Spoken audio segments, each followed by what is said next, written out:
Accounting और finance के क्षेत्र में वृहद अनुभव रखने वाले डॉक्टर रितेश कुमार श्रीवास्तव जी फाइनेंस कोर्सेस, कॉर्पोरेट ट्रेनिंग, एमडीपीज और एफडीपीज के एक्सपर्ट हैं। ऑर्गेनाइजेशंस के स्ट्रैटेजिक और चैलेंजिंग इश्यूज को रिजॉल्व करने और इंटरपर्सनल और एनालिटिकल स्किल्स में दक्ष डॉक्टर रितेश कुमार श्रीवास्तव जी टाटा मैकग्रॉ-हिल और पियर्सन एजुकेशन आदि ख्याति प्राप्त पब्लिशर्स के एक्सपर्ट पैनल के सम्मानित सदस्य रह चुके हैं। Doctor Ritesh Kumar Srivastava, corporate accounting, the next generation book, introduction to company law, a systematic approach और accounting for managers, a managerial perspective जैसी प्रसिद्ध बुक्स के ऑथर भी हैं। JRE school of management greater Noida और बिजनेस इंस्टीट्यूट ग्रेटर नोएडा आदि प्रतिष्ठापित इंस्टीट्यूशंस में प्रोफेसर फाइनेंस की भूमिका का निर्वहन कर चुके डॉक्टर रितेश कुमार श्रीवास्तव जी का बिजनेस पाठशाला में एक्सपर्ट के तौर पर हम स्वागत करते हैं।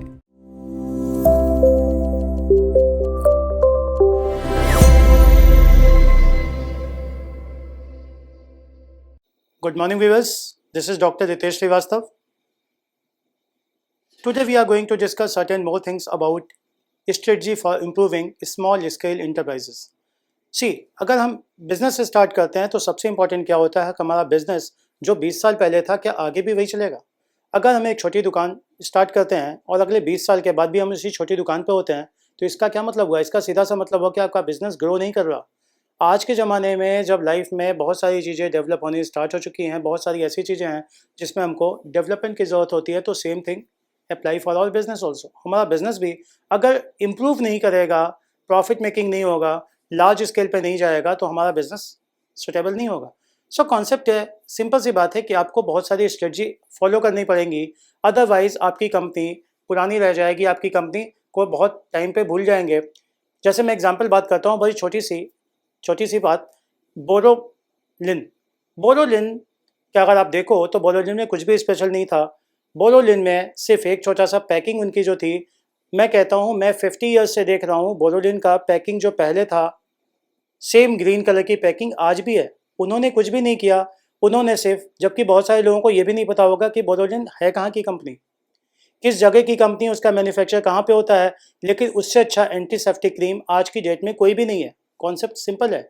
उन्होंने अपनी बिजनेस की स्ट्रेटजी पे इम्प्रूव किया, उन्होंने बहुत सारी ऐसी चीज़ें डिस्कस की जिससे उनकी जो पोटेंशियल थी, मार्केट पोटेंशियल था, वो बहुत तेज़ी से बढ़ता चला गया और आज की डेट में भी वो बहुत तेज़ी से फास्ट मूविंग कंपनी है और बहुत तेज़ी से ग्रो कर रही है।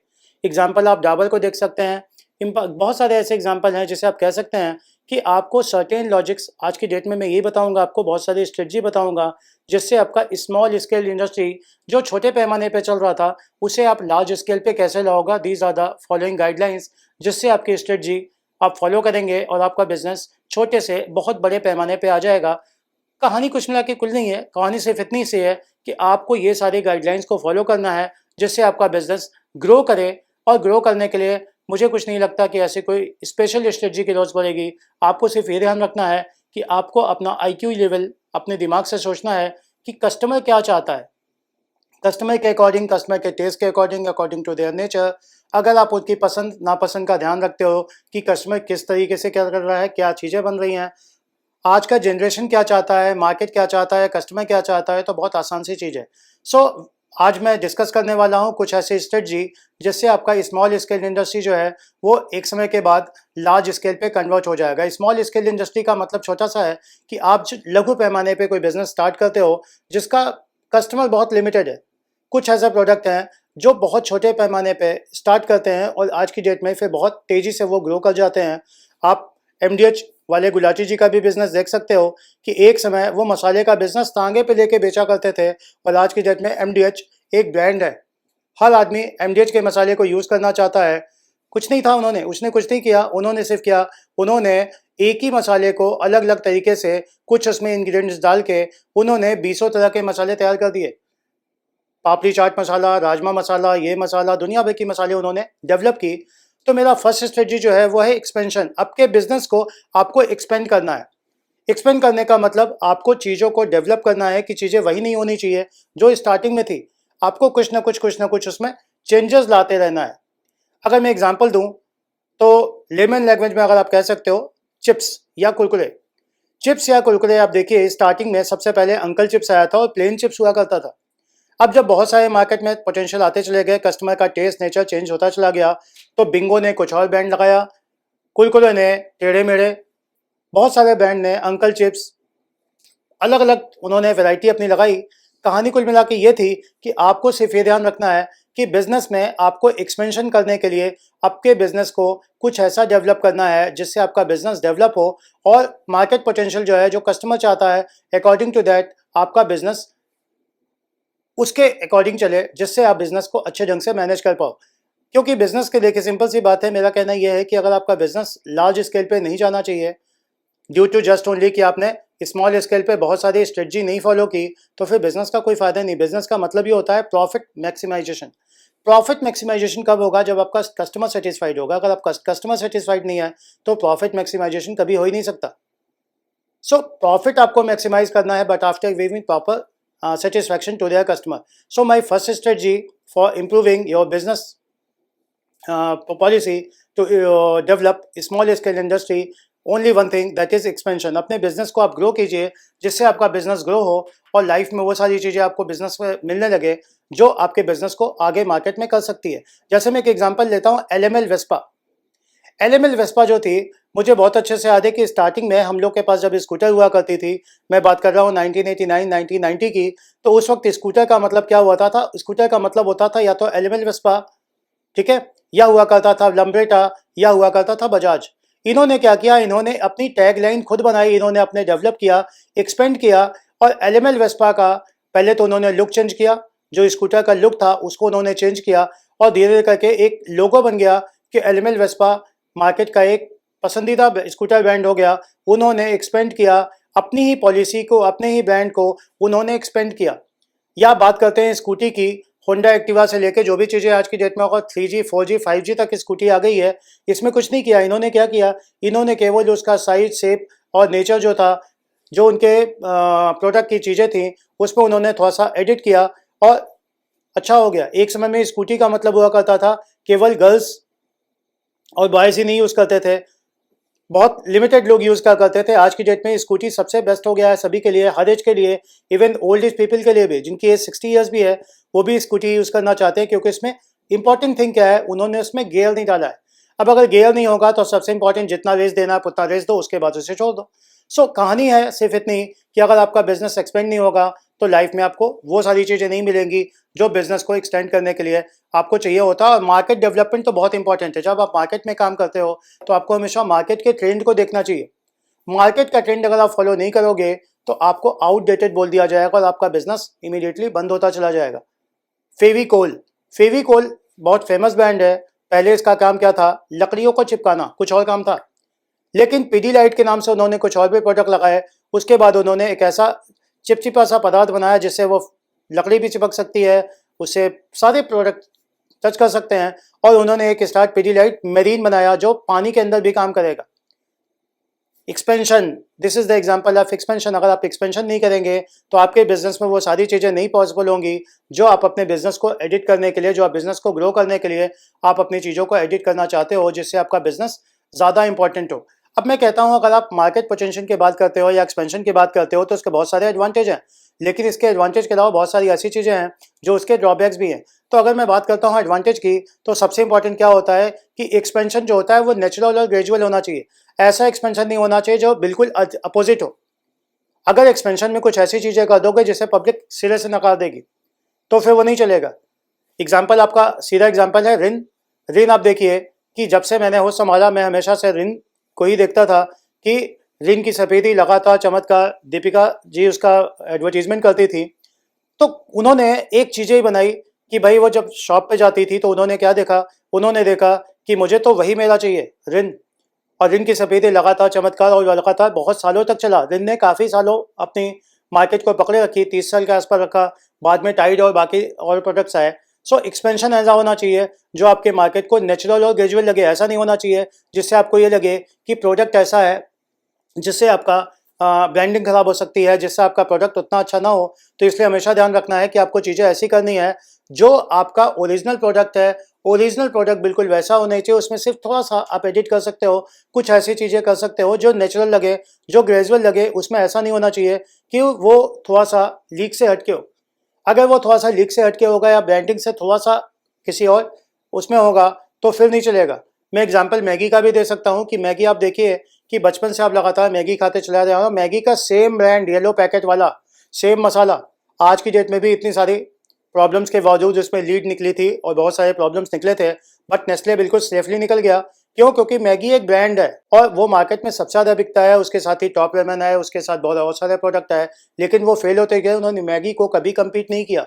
सो आपका प्रोसेस जो है, जब आप स्ट्रेटजी करते हो, एक्सपेंशन करते हो, तो एक्सपेंशन ऐसा होना चाहिए जो आपके लिए यूजफुल हो, जिससे आपका बिजनेस ग्रो करे, और आप अपने बिजनेस को ग्रो करोगे तो डेफिनेटली आपको प्रॉफिट मिलनी ही मिलनी है। दूसरी चीज़, आपको अपने बिजनेस को, सबसे इंपॉर्टेंट क्या चीज़ है, आपको बिजनेस को ग्रो करते रहने के लिए आपको अपना जो सप्लाई चेन मैनेजमेंट है, यानी प्रोडक्ट एक जगह से दूसरी जगह जाना, वो बहुत इंपॉर्टेंट है। अगर आपका ऑफिस जो है, अगर आपका फैक्ट्री जो है वो गुजरात में है, तो गुजरात से वो आसाम तक जाना चाहिए। ईजी ट्रांसपोर्टेशन नहीं होगा तो बहुत सारी दिक्कत हो सकती है। अब इसके बहुत सारे डिसएडवांटेज हो सकते हैं। जैसे सबसे पहला क्या है कि ग्रेजुअल जो है वो टाइम कंज्यूमिंग होता है। अगर आप ग्रेजुअली करोगे तो बहुत सारी चीज़ें, लोगों का टेस्ट बड़ी जल्दी से चेंज हो जाता है। एग्जाम्पल आप नोकिया का देख सकते हो कि एक समय में Nokia best mobile phone operator था, और आज की डेट में हम में से किसी के पास भी, शायद 1-2% लोगों के पास हो, लेकिन किसी के पास भी नोकिया का फ़ोन नहीं है। नोकिया का फ़ोन इसलिए नहीं है कि उन्होंने ग्रेजुअली वो सारी चीज़ें नहीं की, क्योंकि ग्रेजुअली हमें क्या चाहिए होता है, टाइम कंज्यूमिंग होता है, और आज लोगों के पास टाइम और इन्वेस्टमेंट बहुत है, टाइम बिल्कुल नहीं है। वो अपने टाइम को कंज्यूम करना चाहते हैं, बेस्ट यूटिलाइज करना चाहते हैं, उन्हें वेट करना पसंद नहीं है। मारुति की गाड़ियाँ देख सकते हो कि मारुति की स्विफ्ट गाड़ी जब आई थी तो उसकी बुकिंग 2-2 3-3 साल के लिए हो गई। कुछ लोगों ने मारुति के छोड़ा, किसी और कंपनी के ब्रांड को प्रोडक्ट खरीद लिया, कार खरीद ली। इसलिए कार खरीद ली कि उनके पास इतना पेशेंस नहीं था, कि उन्हें स्विफ्ट तो डिजायर चाहिए थी, लेकिन उनके पास वेट करने का 2 से 3 साल का टाइम नहीं था। तो ग्रेजुअली ऐसी होनी चाहिए, या ऐसा आपको ग्रो करना है जो ग्रेजुअल तो हो, लेकिन वो टाइम कंज्यूमिंग नहीं होना चाहिए। अगर वो टाइम कंज्यूमिंग होगा तो उससे आपका प्रोडक्ट उतनी तेजी से ग्रो नहीं करेगा जितनी तेजी से आप ग्रो करना चाहते हो, और जितनी तेजी से आप चाहते हो कि कस्टमर के पॉइंट ऑफ व्यू से वो बिल्कुल स्टार्ट हो जाए। नेक्स्ट वन इज, अगर आपका डिस्पोजेबल ऑफ इनकम नहीं है, यानी प्रोडक्ट को ठीक ढंग से नहीं कर सकते हो, प्रोडक्ट थोड़ा सा वीक है, तो बड़ी कंपनी छोटी कंपनी को तुरंत हड़प कर लेती है, वो उनके प्रोडक्ट को अडॉप्ट कर लेती है, और उनका प्रोडक्ट ज़्यादा बिकने लगता है और दूसरे प्रोडक्ट कम बिकने लगते हैं। तो आपको हमेशा ध्यान रखना है कि प्रोडक्ट ऐसा बनाओ जो या तो बहुत यूनिक हो, और जिसे दूसरी कंपनी अडॉप्ट न कर सके, उसे दूसरा प्रोडक्ट यूज़ करने के लिए न बोला जाए कि दूसरा प्रोडक्ट यूज़ करेंगे। टेल्कम पाउडर से लेके सोप से लेके टूथपेस्ट से लेके ऐसे बहुत सारे ऐसे प्रोडक्ट हैं जहाँ पे एक कंपनी बैठी हुई है कि सामने वाली कंपनी की जरा सी ड्रॉबैक दिखे और उसको ग्रेजुअली वो अडॉप्ट करके अपने प्रोडक्ट को बेचना स्टार्ट कर दे। आज का मार्केटिंग कंपटीशन बहुत टफ हो चुका है। So if you want to develop, अगर आपको स्मॉल स्केल से लार्ज स्केल पे अपना बिजनेस डेवलप करना है, तो बहुत सारे ऐसे डिसएडवांटेज और एडवांटेजेस हैं जिसके आप अपने प्रोडक्ट को जस्टिफाई कर सकते हो। Now second strategy is diversification. देखिए, डाइवर्सिफिकेशन का मतलब कुछ नहीं होता, अगर हिंदी में बात करूं तो विवरणी। कहने का क्या मतलब है, अगर आप किसी प्रोडक्ट को बनाते हैं तो इंग्रेडिएंट्स, उसमें क्या क्या चीज़ें मिली हैं, कैसे कैसे बना है, उसको वो डिटेल कंफर्म बिल्कुल क्लियर होना चाहिए, ताकि कंज्यूमर उससे दिग्भ्रमित ना हो, उसे ये ना पता चले कि हमने कौन सा प्रोडक्ट कंज्यूम कर लिया। उसे मार्केट के टेस्ट, नेचर और पोटेंशियल को ध्यान में रखते हुए हमें वो सारी चीज़ों को बेचना चाहिए। जैसे मैं बात करूँगा रूह अफ़ज़ा की, can you imagine, Rooh Afza India की कंपनी नहीं है, उसे पाकिस्तान के साथ थोड़ा सा सपोर्ट है, लेकिन रूह अफ़ज़ा इंडिया का नंबर 1 ड्रिंक है, चाहे वो रसना हो, चाहे बहुत सारे ऐसे प्रोडक्ट हो। लेकिन उनका इंग्रेडिएंट सब यह है कि उन्होंने उससे नेचुरल दिया हुआ है। उसके अगर आप बॉटल देखिए तो उनका जो रेड कलर का बॉटल है उसके पीछे पूरा डिस्क्रिप्शन उन्होंने लिखा हुआ है कि प्रोडक्ट पे क्या क्या चीज़ें मिली हैं, कितना कितना उसमें क्या है। इवन कोल्ड ड्रिंक में भी आप देखो तो उसमें हल्का सा लिखा होता है कि इसमें थोड़ा सा अल्कोहल है। कहानी कुल मिला के सिर्फ इतनी है कि आप अपने प्रोडक्ट की डाइवर्सिफिकेशन या उसकी मार्केट स्ट्रेटजी या उसकी जो भी चीज़ें हैं, अगर आप उसे क्लियरली मेंशन करोगे तो उससे आपका प्रोडक्ट मार्केट में बहुत ईजिली अडॉप्ट हो जाएगा और उसे आप आसानी से बेच पाओगे। जो आपका टारगेट है कि पहले आपने 10 कस्टमर बनाया, फिर 20 कस्टमर बनाया, उससे 40 कस्टमर किया, और एक समय में वो 160 हो, 320 भी हो सकता है, बट डिपेंड किस पे करता है, डिपेंड करता है आपकी डाइवर्सिफिकेशन पे कि आपका बिजनेस ऐसा क्या किया जाए जिसके आपके बिजनेस की सारी चीज़ें जो ड्रॉबैक है वो रिमूव हो जाए और आपका बिजनेस लगातार ग्रो करना स्टार्ट हो जाए। उसके लिए इंपॉर्टेंट चीज़ है कि आपको एक्सपेंशन के अलावा सेकंड थिंग डाइवर्सिफिकेशन पे भी बहुत सारा ध्यान रखना पड़ेगा, क्योंकि diversification is also important part. अपने बिजनेस को आगे बढ़ाने के लिए हमें डाइवर्सिफिकेशन या ग्रोथ स्ट्रेटजी जो होती है उसे हमेशा पूरा करना ज़रूरी है। अगर हम उसे बात नहीं करेंगे, उससे ग्रो नहीं करेंगे, तो हमारी लाइफ में बहुत सारी ऐसी दिक्कतें आएंगी जिससे हमारा बिजनेस जो है वो स्मॉल स्केल इंडस्ट्री ही रह जाएगा। आप एग्जाम्पल देख सकते हैं लॉसन एंड टोबैको, LNT। अब लॉसन एंड टोबैको देखिए स्टार्टिंग कहाँ से की थी, और आज की डेट में बहुत सारे ऐसे प्रोडक्ट हैं जो लॉसन टोबैको बना रहा है, स्पेशली लार्ज स्केल पे। बहुत सारी चीज़ें बदल रही है, इसलिए कि उन्होंने मार्केट की स्ट्रेटजी को समझा, कस्टमर के टेस्ट, नेचर, प्रेफरेंस को समझा, कस्टमर को क्या चाहिए। अगर आप उसके अकॉर्डिंग चलोगे तो मार्केट में हमेशा आप सैमसंग या इस तरह के ब्रांड को चलाते रहोगे। सैमसंग अकेला ऐसा ब्रांड है जिसने स्टार्ट कौन से प्रोडक्ट से किया था और अभी किस प्रोडक्ट पे आ गया है, और उसकी मार्केट में लगभग सारी प्रोडक्ट हिट है। बहुत सारे ऐसे प्रोडक्ट लोग खरीदना चाहते हैं, इसलिए क्योंकि चाहे वो हमारी जितनी इलेक्ट्रॉनिक इक्विपमेंट्स हो या जिस भी तरह की चीज़ें हो, सैमसंग मार्केट को कैप्चर करता जा रहा है। इसलिए क्योंकि उन्होंने मार्केट की कस्टमर की नीड्स को, या LG को भी बोल सकते हो, उन्होंने कस्टमर की नीड्स को आइडेंटिफाई किया कि अब कस्टमर का टेस्ट, वो टीवी की बात करें तो कस्टमर का टेस्ट वो नहीं है कि वो डब्बे वाली टीवी चाहिए उसे।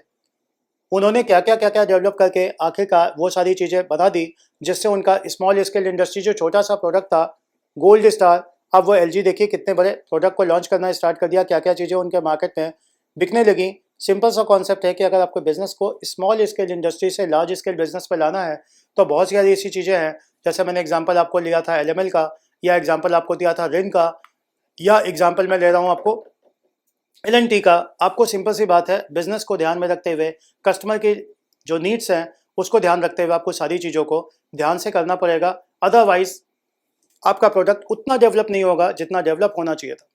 अगर मैं एडवांटेज की बात करूँ डाइवर्सिफिकेशन के, तो जो सबसे इंपॉर्टेंट है कि ये मिनिमम रिस्क इन्वॉल्व होता है। इससे सबसे बड़ा फायदा है कि अगर आप डाइवर्सिफिकेशन करते हो तो इसमें आपके रिस्क कुछ नहीं है, आपका प्रोडक्ट बिल्कुल सेफ है, आपका प्रोडक्ट बिल्कुल वैसे बिकेगा जैसे पहले बिकता था। क्यों? क्योंकि डाइवर्सिफिकेशन एक ऐसा प्रोसेस है जिसमें आपका रिस्क लगभग नहीं के बराबर होती है, और अपने प्रोडक्ट को आप बहुत आसानी से बेच सकते हो। सेकेंड थिंग इज, इसका जो एडवांटेज है, अब जब डाइवर्सिफिकेशन करते हो तो आप हमेशा कॉम्पिटिटिव प्रोडक्ट को ध्यान में रखो। जो आपके कंपटीटर हैं उसको अगर आप ध्यान में रखोगे तो आप मार्केट में हमेशा नंबर 1 बने रहोगे। एग्जाम्पल पार्ले जी, अगर आप पार्ले जी का एग्जाम्पल देखिए तो मुझे लगता है 50 ईयर्स से ज़्यादा हो गए, पार्ले जी का रेट लगभग वही 2 रुपये, 5 रुपये और 10 रुपये का प्रोडक्ट आज की डेट में भी बिक रहा है, जबकि महंगाई कहाँ से कहाँ पहुँच गई। अब आप कहोगे सर ये तो बड़ी आसानी सी बात है कि पार्ले ने 2 रुपये, 5 रुपये, 10 रुपये कैसे रख लिया। मेरा कॉन्सेप्ट खाली इतना सा है, उन्होंने कोई भी चमत्कारी चीज़ें नहीं की, उन्होंने सेम पैकिंग सब कुछ किया। सबसे पहला उनका कॉस्ट कटिंग बहुत ही कम था, क्योंकि उन्होंने आज तक कोई एडवर्टीजमेंट पे खर्च नहीं किया, उसके कोई ब्रांड एम्बेसडर नहीं थे। उनका सेम ब्रांड एम्बेसडर छोटी सी लड़की, जो अब तो दादी भी बन चुकी होगी, जो छोटी सी लड़की थी आज भी ब्रांड एम्बेसडर उसकी वही है।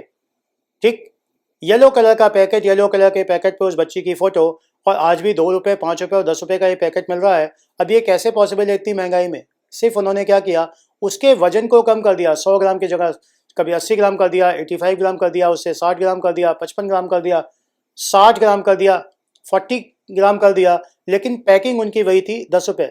तो लोगों को लगा कि भाई इसका दाम तो बढ़ ही नहीं रहा है, बाकी सारी चीज़ों के दाम बढ़ते जा रहे हैं। कस्टमर को आज की डेट में इतना टाइम नहीं है कि वो पैकिंग पे देखे कि क्या मटेरियल लिखा हुआ है, 40 ग्राम है, 50 ग्राम है, 60 ग्राम है। अब पार्ले जी ने वो सारी चीज़ें की, तो आपको डाइवर्सिफिकेशन को भी अडॉप्ट करना है, बट वहाँ पे इंपॉर्टेंट चीज़ है कि वहाँ पे आपको ध्यान रखना है कि ऐसी कौन कौन सी चीज़ें आप करो जिससे आपका कॉम्पिटिटिव जो मार्केट है, जो सेम प्रोडक्ट बना रहा है, उससे आपको कोई चैलेंज ना मिले, वो कोई ऐसा चेंजेस ना कर पाए जो आपकी लाइफ में आपके बिजनेस को इफेक्ट करे। तो कॉन्सेप्ट सिंपल सा है कि ये बहुत सारे ऐसे एग्जाम्पल हैं जिससे आप आइडेंटिफाई कर सकते हो कि किस तरह का प्रोडक्ट ऐसा करो जिससे हमारा प्रोडक्ट आसानी से बिके और जो हमें फ़ायदा भी करे। अगर मैं इसकी डाइवर्सिफिकेशन की डिसएडवांटेज की बात करूँ तो सबसे इंपॉर्टेंट क्या है, ये कई बार बहुत कॉस्टली होता है। अगर हम इसकी डिसएडवांटेज की बात करें तो सबसे इंपॉर्टेंट है कि यहाँ पे हमें इसका कॉस्ट बहुत ज़्यादा लगता है, तो बहुत सारी कंपनी क्या करती है, डाइवर्सिफाई नहीं करती। अगर डाइवर्सिफाई नहीं करना है तो सिंपल सी बात है, आपको कॉस्ट कटिंग करनी पड़ेगी, कॉस्ट कम करनी पड़ेगी, और कॉस्ट कम करेंगे तो आपका बिजनेस उतना प्रॉफिट नहीं देगा जितना प्रॉफिट होना चाहिए। इसके लिए कुछ और भी टिप्स हैं कि अगर आप डाइवर्सिफाई करना चाहते हो लेकिन अगर आपको कॉस्ट ज़्यादा नहीं बढ़ानी है तो सिंपल सी बात है, आपका जो सप्लाई चेन मैनेजमेंट है, एक जगह से दूसरी जगह सामान को शिफ्ट करना, ट्रांसपोर्टेशन कॉस्ट वो घटानी पड़ेगी। जैसे पार्ले जी का मैंने एग्जांपल बताया, पार्ले जी ने क्या किया, उन्होंने पूरे इंडिया में 5 या 6 जगह अपनी फैक्ट्री लगा दी। 5-6 लगाने से फ़ायदा क्या हुआ कि अगर वो अहमदाबाद या गुजरात से दिल्ली आएगा तो बहुत लॉन्ग डिस्टेंस लगेगा, या वो चंडीगढ़ जाएगा, या वो असम में जाएगा, या वो पांडिचेरी में जाएगा, तो उन्होंने अलग अलग राज्यों में अलग अलग अपना फैक्ट्री सेटअप कर दिया और वहाँ से ट्रांसपोर्टेशन कॉस्ट उनकी आसान हो गई और उससे क्या होगा, उनकी कॉस्ट कटिंग कम हो गई। सामान की कीमत जब कम होगी तो आप सामान को बेच सकते हो। देखो मेरे हिसाब से आपको प्रॉफिट ज़्यादा कमाने के लिए केवल 2 कॉन्सेप्ट है, या तो प्रोडक्ट की जो डिमांड है वो बहुत ज़्यादा कर दो, मार्जिन आपकी 50 पैसे भी होगी तो भी चलेगा, या दूसरा चीज़ है या तो डिमांड बढ़ जाए, या तो मार्केट में उसका प्रेफरेंस इतना ज़्यादा हो जाए, उसका पॉपुलैरिटी इतनी ज़्यादा हो जाए कि लोग बिना सोचे समझे उसे खरीदना स्टार्ट कर दें। तो मार्केट में अपने आप जब सब्सक्राइबर बढ़ेंगे, जब कंज्यूमर बढ़ेंगे, तो आपका प्रोडक्ट अपने आप आपको कम मार्जिन के बावजूद ज़्यादा प्रॉफिट देगा। So these are the next guidelines to give the maximum protection of your business. अब इसके लिए सबसे इंपॉर्टेंट क्या है कि आपको अपने बिजनेस को फॉलो करना ही पड़ेगा, ये गाइडलाइंस, जिससे आपका बिजनेस आगे बढ़े। Next one is joint venture. देखिए नॉर्मली क्या होता है, जॉइंट वेंचर का मतलब it is a combination of 2 word, joint and venture. Joint का मतलब होता है मिला जुला, वेंचर का मतलब होता है बिजनेस। जब अपने बिजनेस को आप ज्वाइंट कर दोगे तो आपका बिजनेस हमेशा आपको एक अच्छा बिजनेस देना स्टार्ट कर देगा। इसके बहुत सारे और भी एग्जाम्पल हो सकते हैं, मैं 1 बाय 1 डिस्कस करूंगा। जॉइंट वेंचर का कुछ भी मतलब नहीं है, यहाँ पे ये है खाली कि अगर आप अपने 2 बिजनेस को एक साथ मर्ज कर देते हो तो जॉइंट वेंचर में ये काम आपका स्टार्ट कर देगा, और जिससे बिजनेस में काफ़ी चीज़ें आपको फ़ायदा करेंगी, काफ़ी ऐसी चीज़ें होंगी जो आपके बिजनेस को मर्ज करेंगी। जैसे मैं बात करता हूँ रिजर्व बैंक ऑफ इंडिया की। सभी लोग जानते हैं रिजर्व बैंक ऑफ इंडिया अक्टूबर में 1935 में इस्टेब्लिश हुई थी। रिजर्व बैंक ऑफ इंडिया का काम कुछ नहीं है, ये बैंकों का बैंक है। अब इन्होंने 2 तरह के बैंक अपने साथ एंगेज किए, एक प्राइवेट बैंक और दूसरा गवर्नमेंट बैंक। प्राइवेट बैंक को अलग उन्होंने कुछ इसके लाइसेंसिंग और बाकी चीज़ों के लिए उन्हें कुछ अलग सी फॉलोअप निकाली, और गवर्नमेंट बैंकों के लिए कुछ और निकाली। लेकिन उन्होंने क्या किया, जब उन्होंने देखा कि रिजर्व बैंक ऑफ इंडिया में कि बहुत सारे बैंक एक साथ स्टार्ट हो गए हैं, मतलब इवन गवर्नमेंट बैंक की बात करो तो गवर्नमेंट बैंक भी ऑलमोस्ट 24-25 हो गए थे, तो उन्होंने सबसे पहले स्टेट बैंक ऑफ इंडिया को उन्होंने क्या किया, state bank of Travancore, state bank of Kashmir, state bank Jammu Kashmir, state bank of Bikaner, state bank of Jaipur, इस सारे बैंकों को उन्हें विलय करके एक साथ मर्ज करके उन्होंने क्या किया, सब बैंकों को सिर्फ एक नाम दे दिया, वो था स्टेट बैंक ऑफ इंडिया। अब आज की डेट में हम अलग अलग ब्रांचेस में जाने की जरूरत नहीं है, स्टेट बैंक का कोई भी ब्रांच अब उसको कन्वर्ट किस में कर दिया गया है, वो कन्वर्ट कर दिया गया है सिर्फ स्टेट बैंक ऑफ इंडिया में। स्टेट बैंक ऑफ इंडिया के अलग अलग ब्रांचेस सारे मर्ज हो गए सिर्फ स्टेट बैंक ऑफ इंडिया में। किसी भी बैंक में आपका ट्रांजेक्शन हो, आपको किसी भी होम ब्रांच में जाने की जरूरत नहीं है, आप किसी भी नियरेस्ट ब्रांच में जाके वो सारी चीज़ें कर सकते हो जो आप स्टेट बैंक ऑफ त्रावणकोर या state bank of Bikaner, state bank of Jaipur, state bank of अलग अलग जो स्टेट्स थे वहाँ का जो बना हुआ था, वहाँ पे अब आपको विजिट करने की जरूरत नहीं, सिंगल एक विंडो पे जाके वो सारा काम आपका हो सकता है, चाहे वो एफडी हो, चाहे आपका पीपीएफ हो, चाहे वो सेविंग अकाउंट हो, या चाहे आरडी अकाउंट हो। सो बेस्ट एग्जांपल इज, अगर आप अपने स्मॉल स्केल बिजनेस को लार्ज करना चाहते हो तो मेरे according joint venture is also a great thing for you. इससे आपका बिजनेस बहुत तेज़ी से ग्रो करेगा और आप अपने बिजनेस से वो सारी चीज़ें ग्रो कर पाओगे जिससे आपको बिजनेस में आगे ग्रो करने के लिए कुछ टेक्नोलॉजी का यूज़ करना पड़े तो आपको ज़्यादा यूज़ नहीं करना पड़ेगा, आपको सिर्फ जॉइंट वेंचर ही करना पड़ेगा। नाउ जॉइंट वेंचर के अंदर कुछ और भी चीज़ें हो सकती हैं, जैसे बहुत सारी ऐसी चीज़ें हैं जो हमें एक दूसरे से मर्ज करती हैं। जैसे अगर मैं बात करूँ टाटा कोरस, टाटा ने कोरस को परचेज ही कर लिया, ठीक है। कोरस को इसलिए परचेज किया था, कोरस भी बहुत अच्छी कंपनी थी, बहुत अच्छा उसका बिजनेस चल रहा था, बट टाटा उस वक्त बड़ी ग्रुप थी, उसने क्या किया, उसने कोरस को अडॉप्ट कर लिया और दोनों जॉइंट वेंचर करके उन्होंने जब परचेज कर लिया तो जिसके ज़्यादा शेयर्स थे, मोर देन 51% शेयर्स, वो होल्डिंग कंपनी बन गई और दूसरी वाली कंपनी माइनॉरिटी कंपनी बन गई। उन्होंने अपने बिजनेस को रन करना स्टार्ट कर दिया। सो कॉन्सेप्ट बहुत आसान सा है कि आप बिजनेस को जॉइंट वेंचर भी कर सकते हो और जो ज़्यादा पावरफुल कंपनी है वो को वेंचर भी कर सकती है। एग्जाम्पल मैं सीधी बात बताऊँ, ए कंपनी बड़ी कंपनी है, बी कंपनी छोटी कंपनी है, लेकिन दोनों सेम बिजनेस करते हैं। अब आप अपने बिजनेस को लार्ज करना चाहते हो तो आपको क्या करना चाहिए, ए कंपनी बी कंपनी को बिजनेस को टोकरा टेक ओवर कर लेगी, वेंच हो जाएगा, दोनों का बिजनेस मर्ज हो जाएगा। अब दोनों बड़े बिजनेस को मैनेज करेंगी क्योंकि दोनों सेम बिजनेस कर रही थी, अब दोनों मर्ज हो जाएंगी तो दोनों के कस्टमर भी लगभग डबल हो जाएंगे और चूंकि सेम प्रोडक्ट को बना रहे हैं तो उनके प्रोडक्ट भी ज़्यादा अच्छे से बन पाएंगे, उनके पास लार्ज स्केल का फंड आ जाएगा, वो ज़्यादा प्रोडक्ट को बना पाएंगे और उनके पास मैक्सिमम कस्टमर्स भी होंगे जिनके साथ वो मैक्सिमम प्रॉफिट के साथ काम कर सकते हैं।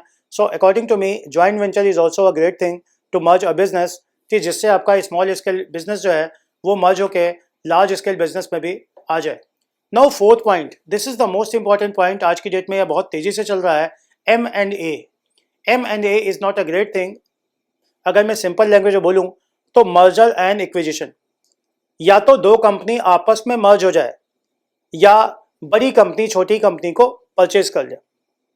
कुछ नहीं करना होता, यहाँ पे सिंपल सी बात होती है कि जो बड़ी कंपनी है वो छोटी कंपनी को अपने बिजनेस में मर्ज कर लेती है और मर्जर करने के बाद वो अपने सारे बिजनेस को आराम से रन कर सकती है। उसके लिए उन्हें कुछ नहीं करना होगा, उनके ज़्यादा एसेट्स और लाइबिलिटीज को वो टेक ओवर कर लेंगे और दोनों बिजनेस मिलके वो अपना स्टार्ट कर देंगे। इसका एग्जाम्पल अगर आप देखें तो इसका सीधा एग्जाम्पल है मारुति सुजुकी, हीरो होंडा।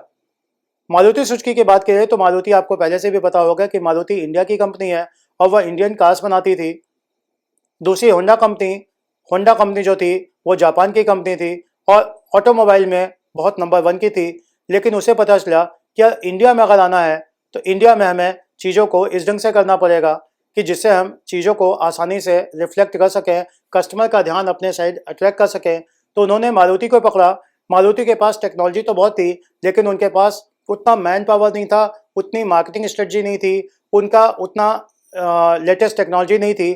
तो उन्होंने सुजुकी के साथ मर्जर एक्विजिशन किया और उन्होंने सिंपल किया कि मारुति और सुजुकी आज की डेट में इंडिया में सबसे ज़्यादा लार्जेस्ट सेलिंग कंपनी है, कार सेलिंग कंपनी है। कॉन्सेप्ट क्या है, उन्होंने सिर्फ मर्जर एंड एक्विजिशन किया, दोनों कंपनी ने आपस में मर्ज किया और उन्होंने मॉडर्न टेक्नोलॉजी को अडॉप्ट करते करते आप देखो कि 70% ज़्यादा लोग जब हम पूछते हैं कि आपको कौन सी गाड़ी खरीदनी है तो वो सिंपल सी बात कहते हैं कि भाई मुझे मारुति चाहिए। सुजुकी भी नहीं बोलता, वो कहते हैं मुझे मारुति चाहिए। दिस इज द ब्रांड कि मारुति ने अपनी टेक्नोलॉजी को चेंज किया। आप सोचिए कि मारुति 800 1982 वाली, ठीक, उन्होंने उस मॉडल को कई सालों तक चलाया और जब मारुति 882 में लॉन्च हुई तो उसके बाद धीरे धीरे करके हुंडई या बहुत सारे छोटे ब्रांड थे, उन्होंने मार्केट को जब टारगेट किया तो उन्होंने मारुति 800, सिंपल सी गाड़ी थी जिसके अंदर पहले एसी भी नहीं था, उसको उन्होंने जब देखा कि हुंडई या बाकी ब्रांड जो हैं वो उसमें कुछ एडिट करते जा रहे हैं तो इन्होंने भी क्या किया, मारुति को काफ़ी सालों तक मारुति 800 चलाते इन्होंने मारुति 1000 निकाली। 1000 बहुत सक्सेसफुल नहीं हुई तो उन्होंने क्या किया, इन्होंने हुंडई सेंट्रो जो थी, हुंडई सेंट्रो को देखते हुए उसमें देखा कि इसमें तो कॉस्ट ज़्यादा लगी है और बहुत सारे फीचर्स हैं, जैसे उन्होंने उसमें बहुत सारे और एडिशन डाले और फाइनली उन्होंने ऑल्टो डाली, मारुति ऑल्टो 800। अब वो मार्केट को चैलेंज कर रही है, क्यों? क्योंकि ये सस्ती गाड़ी है और मारुति का जो सबसे इंपॉर्टेंट पॉइंट है कि मारुति के इंजन और मारुति के जो जेन्युइन पार्ट्स हैं वो आसानी से मिल जाते हैं।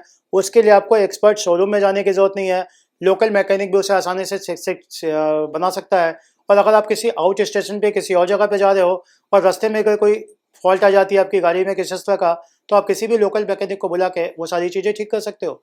अब मारुति जो 800 थी वो शायद उन्होंने तो बंद कर दिया क्योंकि वो बहुत पीछे जा रहे थे, लेकिन आज के डेट में भी मारुति 800 और मारुति ऑल्टो आज के डेट में भी लोगों की नंबर 1 पसंद है।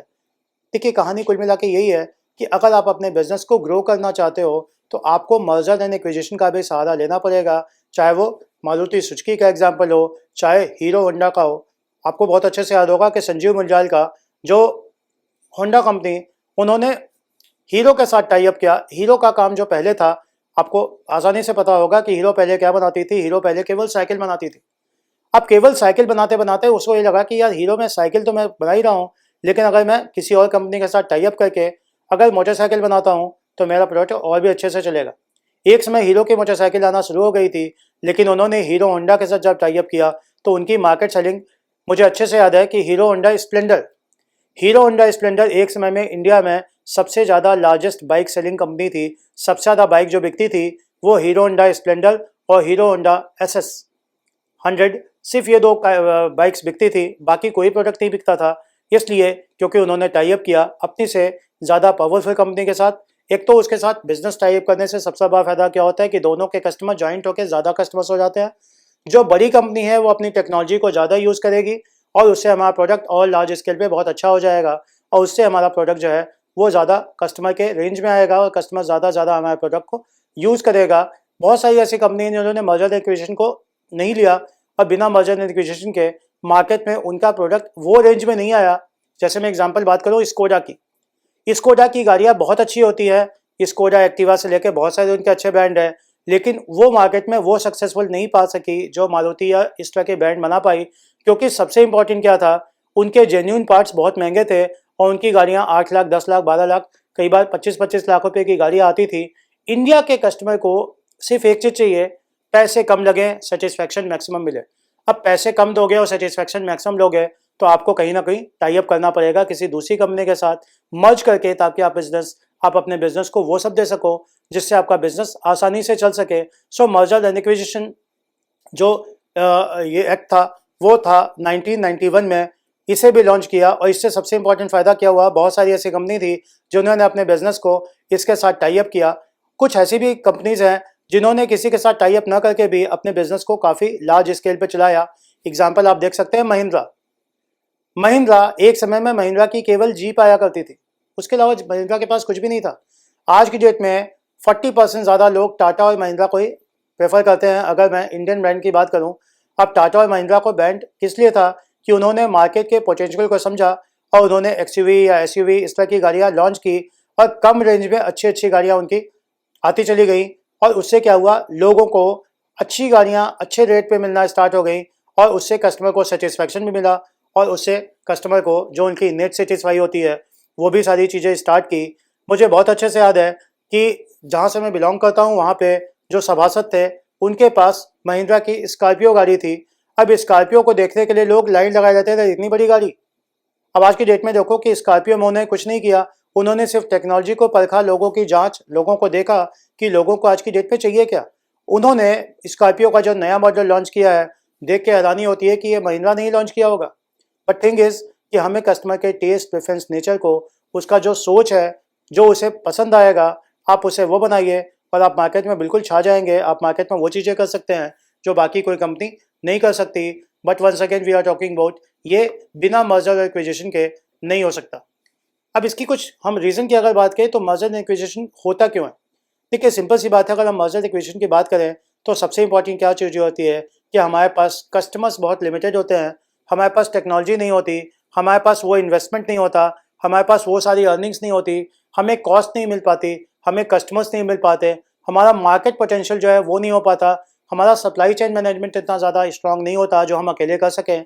तो ये सारी गाइडलाइंस हैं जिसको अगर आप फॉलो करें तो merger and acquisition will be a great help for you, जिससे आप अपने बिजनेस को लार्ज स्केल पे चला सकते हो। इसलिए क्योंकि these are the basic concept कि अगर आप इसे लगाएंगे तो इससे आपका बिजनेस बहुत तेज़ी से हो जाएगा, ग्रो करेगा। और सबसे इंपॉर्टेंट मर्जर एक्विजिशन क्यों करना चाहिए, माय सजेशन इज़ कि आपको इसका करने से सबसे बड़ा फ़ायदा क्या होगा, आपके जो मार्केट में कंपटीशर्स बिल्कुल कम हो जाएंगे। मार्केट में आपको अलग अलग प्रोडक्ट को लॉन्च करने की ज़रूरत नहीं पड़ेगी, एक ही प्रोडक्ट आपका मार्केट में बहुत तेज़ी से छा जाएगा। जैसे मैं बात करता हूँ होंडा एक्टिवा, होंडा ने बहुत सारी स्कूटी को देखा, उसके बाद उन्होंने कहा यार कुछ ऐसा प्रोडक्ट बनाते हैं जो मार्केट में बिल्कुल छा जाए। उन्होंने होंडा एक्टिवा बनाई, अमिताभ बच्चन से लेके बहुत सारे ब्रांड एम्बेसडर को उन्होंने लाया और आज की डेट में गर्ल्स की मैक्सिमम पसंद जो है वो होंडा एक्टिवा है। गर्ल्स क्योंकि उन्हें एक तो हाइट उसकी कम होती है, हाइट बहुत ज़्यादा नहीं है जैसे इनफील्ड बुलेट की होती है, उतना वजन नहीं होता, उन्हें अपने हेलमेट रखने के लिए स्पेस मिल गई, उनका मेकअप बॉक्स से लेके बहुत सारी चीज़ें आप देख सकते हैं मार्केट में कि बहुत सारी ऐसी चीज़ें उन्होंने की। और आज के दिन में होंडा एक्टिवा हर लड़की के हाथ में है, बुजुर्ग के हाथ में है, इवन जेंट्स भी काफ़ी स्मार्टली होंडा एक्टिवा परचेज कर रहे हैं। तो मेरा कहने का मतलब क्या है कि अगर आप अपने बिजनेस को ग्रो करना चाहते हो तो बिजनेस को ग्रो करने के लिए केवल इन्वेस्टमेंट बहुत बड़ी चीज़ नहीं है, आपको अपना दिमाग यूज़ करना पड़ेगा, स्ट्रेटजी फॉलो करनी पड़ेगी और आपका छोटा सा बिजनेस कब बड़ा सा बिजनेस हो जाएगा आप सोच भी नहीं सकते हो। मैं जिस दुकान से एग लेने जाता था तो उसके पास मैक्सिमम 40 से 50 मुर्गियाँ थी और वो 40-50 मुर्गियों से अंडे बेचा करता था। मतलब उसके पास आप सोचो कि केवल 40-50 कैरेट ही हुआ करता था अंडे का, और आज की डेट में उसका डेयरी फार्मिंग है। उसके पास अंडे होलसेल में सप्लाई होते हैं। उसने कुछ भी स्पेशल नहीं किया, उसने सिर्फ एक चीज़ की, उन्होंने मार्केट की कंडीशन को समझा, कस्टमर के प्रेफरेंस को समझा, कस्टमर का नेचर समझा, कस्टमर का सोच समझा कि कैसे अंडों का हम बिजनेस आगे बढ़ा सकें और एक समय के बाद उसका बिजनेस छोटी सी दुकान से उसने डेयरी फार्मिंग खोल दी। अब उससे सिंपल सी बात है कि आप अगर करना चाहो तो आप फिशरीज़ का बिज़नेस हो गया या अंडे का बिज़नेस हो गया या ब्रेड का बिज़नेस हो गया, जो भी आपका बिज़नेस है वो लार्ज स्केल पे बहुत बन सकता है। मैं देखता हूँ बहुत सारे लोग ऐसा करते हैं कि वो केवल सर्विस स्टेशन खोल देते हैं जहाँ केवल गाड़ी की धुलाई होती है। मैं कहता हूँ अगर गाड़ी धुलवाने का आप काम कर रहे हो तो आप 2-4 मैकेनिक को रखो, एक मैकेनिक को रखो जो स्कूटर या स्कूटी में छोटी-मोटी फॉल्ट्स को दूर करा सके। उससे क्या होगा, लोग अपनी स्कूटी या स्कूटर में जो प्रॉब्लम आएगी वो ठीक कराएँगे। उसके बाद देखेंगे बोर्ड कि यहाँ पे गाड़ी की सर्विसिंग भी होती है, तो वो गाड़ी का जो मैकेनिक है वो इंजन ऑयल ये सब कुछ चेंज करके और गाड़ी धुलवा देगा। जहाँ केवल गाड़ी धुलाने के आपको 20, 25, 50 रुपए मिलते थे, वहाँ गाड़ी की सर्विसिंग अगर स्टार्ट हो जाएगी सेम कैंपस में, केवल 1 या 2 इंजीनियर को रख के, 1 या 2 मैकेनिक को रख के, लोकल मैकेनिक को लेके, जो ट्रेन मैकेनिक भी नहीं होंगे, जो गाड़ियों के छोटे-मोटे पार्ट्स को चेंज करके उसे सही कर सकते हैं, तो उससे क्या होगा कि आपका बिज़नेस ग्रो करना स्टार्ट कर देगा। एक छोटा-सा स्टूडियो, वो छोटा-सा स्टूडियो कब मतलब लोगों की डॉक्यूमेंट्री से लेके बाकी चीज़ें स्टार्ट कर देता है। एक अच्छा स्टूडियो बन जाता है जहाँ पे लोगों की भीड़ लगी होती है कि शादी की रिकॉर्डिंग, ये रिकॉर्डिंग। तो कहानी क्या है कि अगर उसने वो सीखा होता, उसके अंदर कला होगी, उसके अंदर वो चीज़ें होंगी, तो वो छोटे से स्टूडियो से अपना बिज़नेस ग्रो कर सकता है। आपको सिर्फ़ ये सारी गाइडलाइंस को फ़ॉलो करने की ज़रूरत है और ये सारी गाइडलाइंस बहुत इंपॉर्टेंट है क्योंकि इसमें सबसे इंपॉर्टेंट क्या है, आपको ज़्यादा इन्वेस्टमेंट करने की ज़रूरत नहीं है। You have to work. हमारे ज़माने में एक कहावत थी, काम करो कुछ काम करो, जग में रहकर कुछ काम नाम करो। कहने का मतलब वहाँ खाली ये था कि अगर आप लाइफ में कुछ करना चाहते हो तो आपको कुछ ना कुछ एडिट करते रहना पड़ेगा। अगर आप एडिट करते रहोगे, वो ज्ञान आपके अंदर बढ़ाते जाओगे, तो आपको सारी चीज़ें बहुत अच्छे से समझ में आने लगेंगी और आप अपने बिज़नेस को ग्रो कर सकते हो। अदरवाइज़ आपको हमेशा छोटे से दुकान पे ही बेस करना पड़ेगा, आपको बहुत ज़्यादा प्रॉफ़िट नहीं मिलेगी। तो आपको अपने बिज़नेस को फॉलो करने के लिए, ग्रो करने के लिए स्ट्रेटजिक फाइनेंसिंग स्कीम बनानी पड़ेगी जिससे आपका छोटा सा बिज़नेस एक बड़े लार्ज स्केल बिज़नेस पे बन सके। नेक्स्ट वन इज़ सब कॉन्ट्रैक्टिंग। देखिए 2 कॉन्ट्रैक्ट है, एक है इसमें कॉन्ट्रैक्ट, दूसरा है सब कॉन्ट्रैक्टिंग। नॉर्मली अगर मैं कॉन्ट्रैक्ट का एग्जैक्ट एग्जांपल बताऊं तो आज की डेट में लोगों के पास सब कुछ है, मैक्सिमम लोगों के पास टाइम नहीं है। अगर मैं एग्जांपल बताऊं, अगर आपने 100 मीटर का कोई ज़मीन खरीद लिया, अब 100 मीटर पे आपको 3 मंजिला मकान बनवाना है, तो 3 मंजिला मकान बनवाने के लिए क्या आपके पास इतना टाइम है कि 2 से ढाई महीने या 4 महीने आप अपने जॉब को सेक्रीफाइस करके 3 महीने लेबर के साथ लगो और 3 मंजिला मकान बनवा के रखो। बालू लाओ, सीमेंट लाओ, सरिया लाओ, दुनिया भर की सारी चीज़ें, मतलब 3-4 महीने जीना हराम हो जाएगा आपको, इतनी मेहनत करनी पड़ेगी।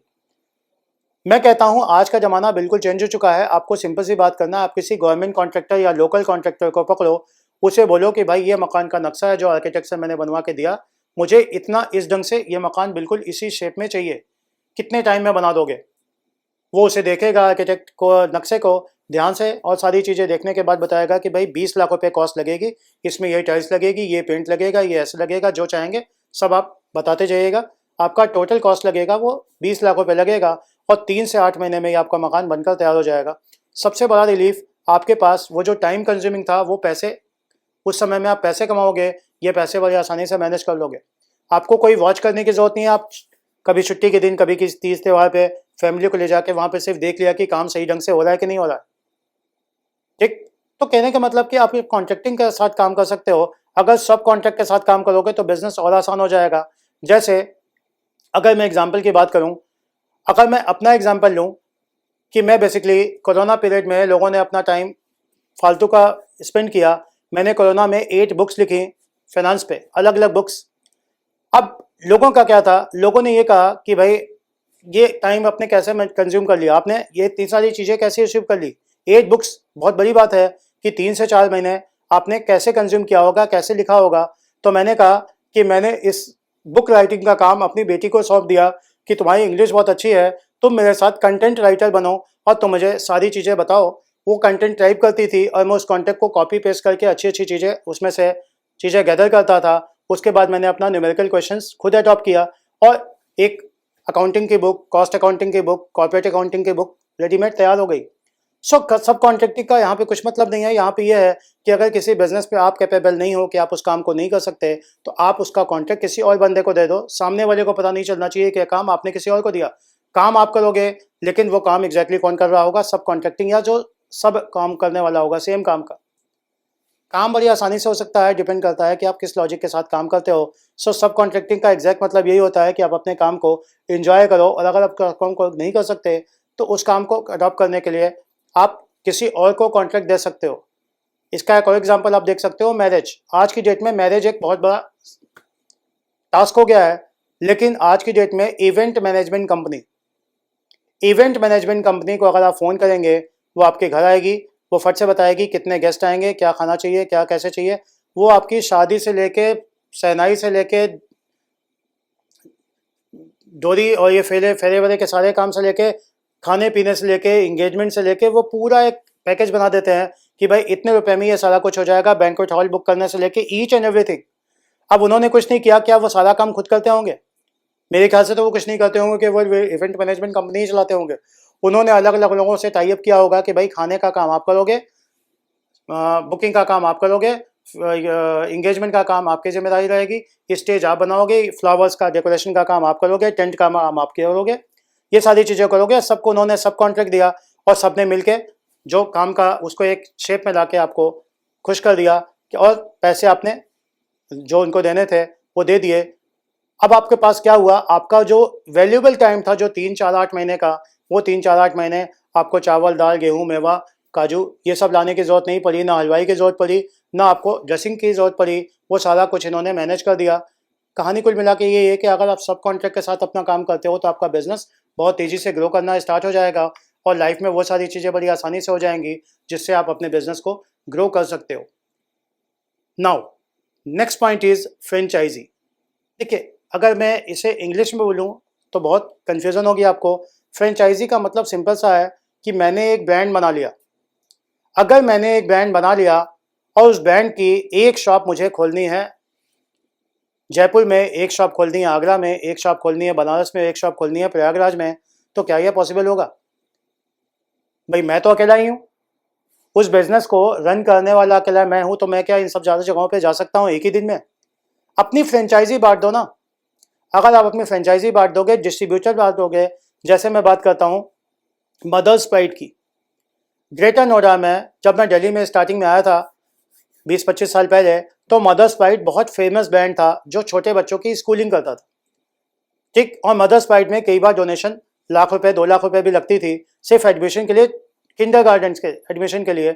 अब उन्होंने क्या किया, जब मदर्स प्राइड का मार्केट में बहुत पोटेंशियल हो गया तो उन्होंने उसकी मार्केट के फ्रेंचाइजी बांट दी। अब आज की डेट में आप देखो कि जिस शहर में आप जाओगे मदर्स प्राइड का ब्रांच बड़े बड़े शहरों में तो डेफिनेटली आपको मिलेगा। उन्होंने उस मदर्स प्राइड का जो ब्रांडिंग थी, उस ब्रांडिंग को उन्होंने क्या किया, उसको उन्होंने हर जगह डिस्ट्रीब्यूट कर दिया। सेम फर्नीचर होगा, सेम स्कूल होगा, सेम ड्रेसिंग होगी, सेम पढ़ाई होगी, स्कूल बैग भी सेम होगा, यूनिफॉर्म भी सेम होगा, कैंपस भी लगभग लगभग एक ही जैसा होगा। और उन्होंने मदर्स प्राइड का एक फ्रेंचाइजी बांटा और आज लाखों रुपए वो कमा रहे हैं, जस्ट ओनली बिकॉज ऑफ कि उन्होंने अपना दिमाग लगाया कि अगर वो खुद बिजनेस को आप रन नहीं कर सकते तो आप उसकी फ्रेंचाइजी बांट दो, उसका आप अलग अलग ब्रांचेस ओपन कर दो अलग अलग जगहों पे, जिससे आपकी ब्रांडिंग अपने आप होनी स्टार्ट हो जाएगी। आप बीकानेर वाला या हल्दीराम को देख सकते हो कि हल्दीराम और बीकानेर वाला राजस्थान बीकानेर से बिलोंग करते हैं, लेकिन आज की डेट में सारे अच्छी जगहों पे, सारे मॉल्स में, सारी अच्छी जगहों पे, मेट्रो सिटीज़ में हल्दीराम और बीकानेर वाले के फ्रेंचाइजी उन्होंने बांट दी है। इवन आप मैकडोनल्ड को भी देख सकते हो कि बहुत सारे अच्छे जगहों पे मैकडोनल्ड के ब्रांचेस हैं, कई बार तो एक जगह पे 5 5 6 6 ब्रांचेस हैं। दिल्ली और नोएडा की अगर आप बात करो तो मैकडोनल्ड के भी बहुत सारे ब्रांचेस हैं, डोमिनोज के बहुत सारे ब्रांचेस हैं, KFC के बहुत सारे ब्रांचेस हैं।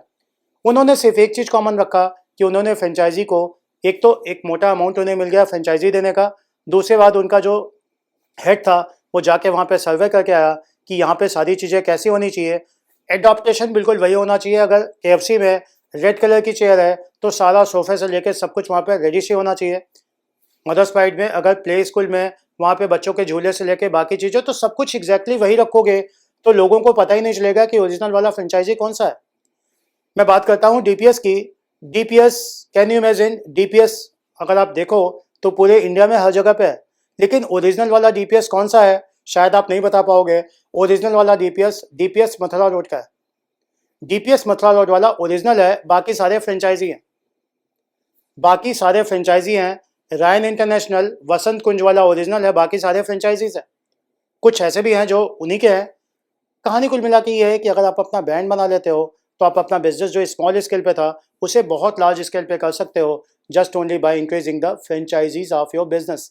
अगर आपका बिजनेस फ्रेंचाइजी ओपन कर देगा तो आप अपने बिजनेस को मतलब छोटे से बहुत बड़े पैमाने तक ले जा सकते हो, क्योंकि उससे जो सबसे बड़ा फायदा है, आपका बिजनेस अपने आप ग्रो करने लगेगा। उससे ये दिक्कत ही नहीं होगी कि आपका बिजनेस कोई ऐसा प्रॉब्लम हो जिससे आपके कस्टमर आपके पास नहीं आए, क्योंकि सेम चीज़ें हर जगह पे अवेलेबल होंगी। अब फ्रेंचाइजी में बहुत सारी चीज़ें और भी आती हैं। मैं एक बात बताऊंगा आपको कि फ्रेंचाइजी और डिस्ट्रीब्यूशन में क्या फ़र्क है। यहाँ देखिए स्क्रीन पे आप देख सकते हैं कि फ्रेंचाइजी, डिस्ट्रीब्यूशन एंड एजेंसी। देखिए एजेंसी का मतलब तो सिंपल सी बात है, आप कमीशन पे काम करते हो। फ्रेंचाइजी का मतलब कुछ एक फिक्स कमीशन होगा जो आपको मेन ब्रांच को देना पड़ेगा, जो स्पेशल ब्रांच होंगे उनको देना पड़ेगा, और बाकी सारे पैसे आपके।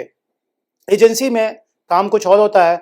जैसे मैं बात करूं कि मैंने अपनी सिटी में टाटा का एजेंसी लिया, और टाटा का भी क्या, केवल चाय पत्ती, दूध या साबुन, टूथपेस्ट, इस तरह की चीज़ें, तो जो भी टाटा कंपनी बना रही होगी उसका हमारे पास होलसेल आएगा और मैं सारा सामान बेचूंगा, और उसमें कुछ फिक्स कमीशन होगा, वो फिक्स कमीशन में मिलता जाएगा।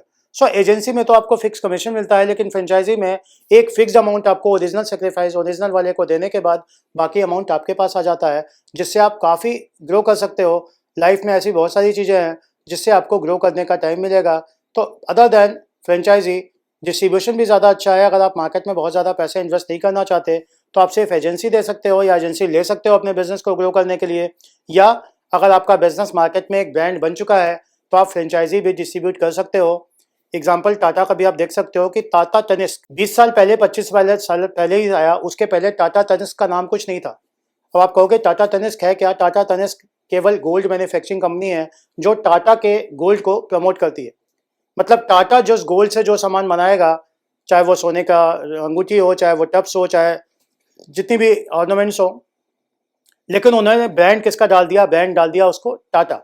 अब टाटा तनिष्क में सेम ब्रांड जो गोल्ड है वो मार्केट के ब्रांड से बहुत महंगा मिलता है, क्योंकि उनके पास एक से एक कारीगर हैं जो बेहतरीन चीज़ें बनाते हैं, चाहे वो टप्स हो, चाहे कान का हो, चाहे जो कुछ भी, वो सारी चीज़ें इतने बढ़िया ढंग से डिज़ाइन करते हैं, और जिसके लिए उसको कस्टमर एक ह्यूज कॉस्ट देने के लिए तैयार होता है।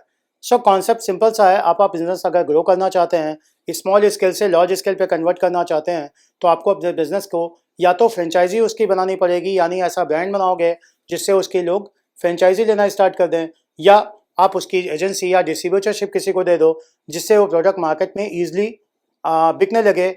आपका जो टेंशन है वो रिलीज हो जाएगा, आपको बहुत ज़्यादा भागा दौड़ी करने की जरूरत नहीं पड़ेगी। जो रिटेलर होगा या जो आपका होलसेलर होगा, जो सप्लायर होगा, वो आपके प्रोडक्ट को बेचेगा और आपका प्रोडक्ट बिकेगा भी, और आपको प्रॉपर इंसेंटिव भी मिलता रहेगा। जो आपने एक फिक्स अमाउंट बोली थी कि ये हमारा एक मोटा अमाउंट मुझे मिलेगा, प्लस पर कस्टमर आपको मिलेगा, जैसी terms and condition main branch और फ्रेंचाइजी वाले ब्रांच के बीच में फिक्स हो, वो आपको सेक्रीफाइस करने के लिए मिलेगा, और आपको मैक्सिमम से मैक्सिमम प्रॉफिट कस्टमर से मिलेगा, क्योंकि आपने वो सारा काम अपने ब्रांड को प्रमोट करने के लिए किया। देखिए आपका ब्रांड तभी बनेगा जब आप उसे कंटिन्यू वही काम करते रहोगे। अपनी ब्रांडिंग को कभी चेंज नहीं करते रहना चाहिए। अगर आप अपनी ब्रांडिंग को चेंज करोगे तो लाइफ में फिर आगे नहीं बढ़ पाओगे। आपको हमेशा एक प्रोडक्ट पे अडिग रहना है कि मैं यही प्रोडक्ट बनाऊंगा। शुरू में वो रिजेक्ट हो जाएगा, बहुत सारी ऐसी चीज़ें आएंगी, लेकिन एक समय आएगा जब प्रोडक्ट मार्केट में बेस्ट हो जाएगा। क्यों? क्योंकि लोगों को इस प्रोडक्ट की आदत हो चुकी होगी। सनफीस्ट, सनफीस्ट इसका लाइव एग्जांपल है। आप सनफीस्ट देखिए तो सनफीस्ट सारे प्रोडक्ट बनाता था, लेकिन उसकी बिस्किट मैन्युफैक्चरिंग उतनी बढ़िया नहीं थी। लेकिन आज के डेट में चाहे डाइजेस्टिव बिस्किट हो, चाहे वो मेरी टाइप मेरी गोल्ड टाइप की बिस्किट हो, सनफीस्ट ने मार्केट में, चाहे वो आईटीसी का आपका आटा हो, इन्होंने क्या किया? इन्होंने मार्केट में कंज्यूमर के टेस्ट को पहचाना कि इसे मार्केट में other than Parle, other than Cadbury और भी प्रोडक्ट लोग कंज्यूम करते हैं।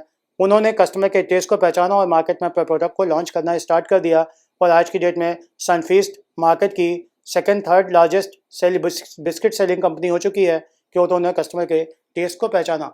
सो कॉन्सेप्ट यही है कि आप अपने बिजनेस को ग्रो करने के लिए जितनी भी चीज़ें हैं आप उसके तरह से भी कर सकते हो और अपने ढंग से भी कर सकते हो। डिपेंड करता है कि आपकी फ्रेंचाइजी को किस ढंग से आपको लॉन्च करना है। अगर मैं बात करूँ टाइप्स ऑफ फ्रेंचाइजी की, सो 3 तरह की फ्रेंचाइजी होती है। सबसे पहला क्या होता है? Product franchisee. आप अपने प्रोडक्ट की फ्रेंचाइजी दे दो। नेक्स्ट होता है मैन्युफैक्चरिंग फ्रेंचाइजी, और नेक्स्ट होता है बिजनेस फॉर्मेट मैन्युफैक्चरिंग फ्रेंचाइजी। देखो तीनों अलग चीज़ें हैं। सबसे पहला क्या है? Product franchisee. प्रोडक्ट मैंने फ्रेंचाइजी का मतलब होता है कि अपने प्रोडक्ट को ही आप फ्रेंचाइज कर दो कि आप इस प्रोडक्ट को ही बेचो, सामान हमारे पास से बना बनाया आएगा और आपको उसी को बेच देना है। आप प्रोडक्ट मेरे से लो और उसी को बेच दो।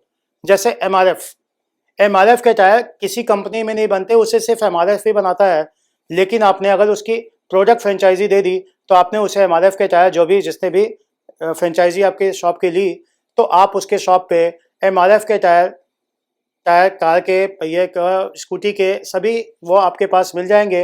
अब ब्रांड कौन बनाता है? एमआरएफ बनाती है, लेकिन उस प्रोडक्ट की फ्रेंचाइजी उन्होंने पूरे इंडिया में हर जगह बांट दिया। पूरे इंडिया में जिस भी ब्रांड का जो भी पर्टिकुलर टायर का ब्रांड चाहिए वो आपको वहाँ पे एमआरएफ के शोरूम में मिल जाएगा, लेकिन वो प्रोडक्ट बनाते नहीं, वो एमआरएफ की तरफ से डायरेक्ट उनके तरफ आ जाती है कि ये मैंने रेडीमेड सामान बना दिया, इसको आप इतने में बेचिए, आपका कमीशन इतना इतना मिलेगा। नेक्स्ट होता है कि वो मैन्युफैक्चरिंग फ्रेंचाइजी बांट देते हैं, जैसे मैकडोनल्ड।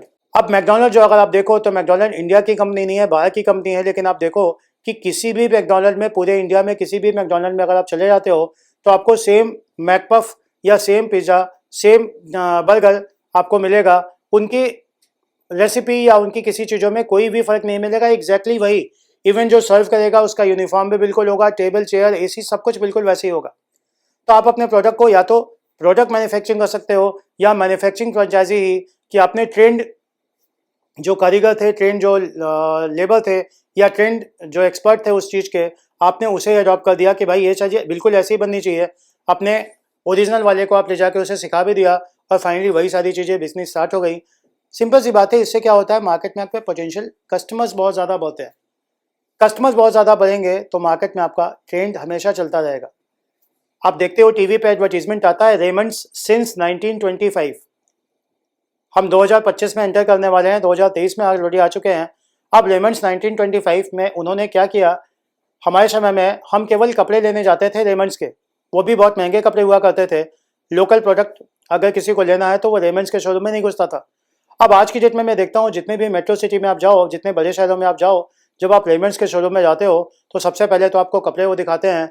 देखने के बाद वो सूट वूट जब आप ले लोगे कपड़े, तो वहीं पे उनका टेलर भी होता है जो बिल्कुल डिट्टो वैसे ही जैसा आप चाहते हो, बिल्कुल वैसा ही रेडीमेड बना के आपको कपड़े बना के देगा, उसी कपड़े से जो आपने उस शोरूम से खरीदा है।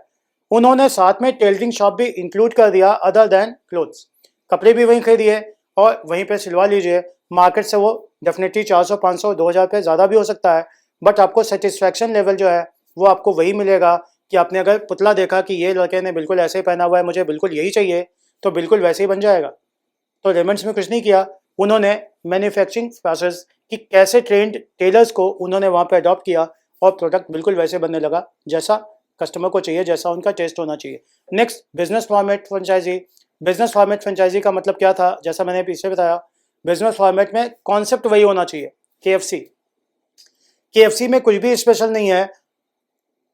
अगर फुल फॉर्म बात है तो केतकी फ्राइड चिकन है। केतकी फ्राइड चिकन, उसमें जो बुड्ढे की फोटो लगी हुई है वो कब का जा चुका है, बहुत सा वे हो गया। लेकिन आप देखो कि वहाँ की जो उनकी रेसिपी थी, आज की डेट में किसी भी केएफसी में जाओगे तो सेम ब्रांडिंग हो रही है, सेम ब्रांडिंग हो रही है, सेम मैन्युफैक्चरिंग है, सेम बिल्कुल वैसे ही है। इसलिए कि कस्टमर वहाँ पे मैक्सिमम, आप 500-1000 रुपये के भी चिकन लेना चाहोगे तो वहाँ पे आपको आसानी से मिलेगा और आप मैक्सिमम सेटिस्फाइड होके ही आओगे। मतलब कुल मिला के ये होगा कि कस्टमर सेटिस्फाइड हो जाएगा। उन्होंने क्या किया, बिजनेस फॉर्मेट बिल्कुल वैसे ही रखा कि बिल्कुल यही फर्नीचर होगा, बिल्कुल ऐसे ही पकेगा, बिल्कुल ऐसे ही सर्व किया जाएगा, बिल्कुल ऐसे ही प्रोसेस होगा, उसके जो सॉसेज या जिस तरह की चीज़ें होंगी एग्जैक्टली वही। तो कंज्यूमर आज की डेट में क्या चाहिए होता है, कंज्यूमर को सिर्फ एक चीज़ चाहिए होता है कि वो सिर्फ प्रोडक्ट की फ्रेंचाइजी को देखता है कि किस तरह से होना चाहिए। You can see the slide also कि प्रोडक्ट फ्रेंचाइजी में एग्जैक्टली क्या होता है, मैन्युफैक्चरिंग फ्रेंचाइजी में एग्जैक्टली क्या होता है और बिजनेस फॉर्मेट फ्रेंचाइजी में एग्जैक्टली क्या होता है। कुल मिला के यही है जो मैंने लमसम आपको डिटेल बताई कि प्रोडक्ट का यही है कि आपके प्रोडक्ट सेम होने चाहिए। जैसे एमआरएफ का मैंने एग्जांपल बताया था। मैन्युफैक्चरिंग में जैसा मैंने आपको बताया था कि मैन्युफैक्चर आप करोगे लेकिन वो ट्रेंड कारीगर द्वारा ही किया जाएगा, ट्रेंड इलेक्ट्रीशियन द्वारा किया जाएगा, ट्रेंड टेलर द्वारा किया जाएगा और आपका प्रोडक्ट बिल्कुल वैसे ही बनेगा। और बिजनेस फॉर्मेट फ्रेंचाइजी का मतलब जो अभी थोड़ी देर पहले मैंने बताया कि आपका बिजनेस बिल्कुल वैसे ही होना चाहिए, बिल्कुल सेम फॉर्मेट होना चाहिए जो बाकी जगहों पे होना चाहिए।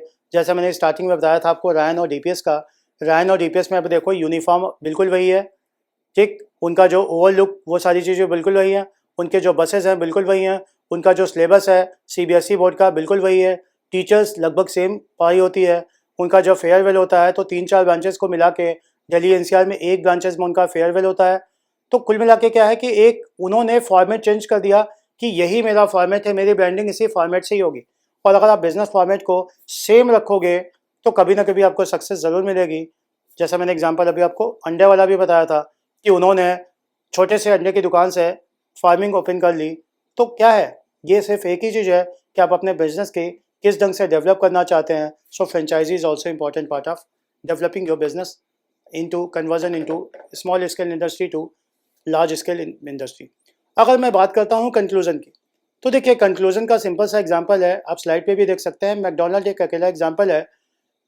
अगर मैं बात करूँ अपनी, तो 1996 में मैं दिल्ली पहली बार आया था और 1996 में जब मैं साउथ दिल्ली में रहता था और अंसल प्लाजा जो साउथ दिल्ली में है वहाँ पे मैं जब गया था, तो अंसल प्लाजा में साउथ दिल्ली में मैंने बर्गर ऑर्डर किया और बर्गर का दाम उस वक्त 20 रुपये हुआ करता था। 20 रुपये अगर बात करते हो 96 में तो बहुत बड़ा अमाउंट हुआ करता था। अब आज की डेट में डेफिनेटली वो 20 से 50 रुपये के आसपास हो चुका है। अभी मैं रिसेंटली तो नहीं गया, लेकिन फिर भी मैक्सिमम 20 से कितना हुआ होगा, 50 साल, 50 रुपये।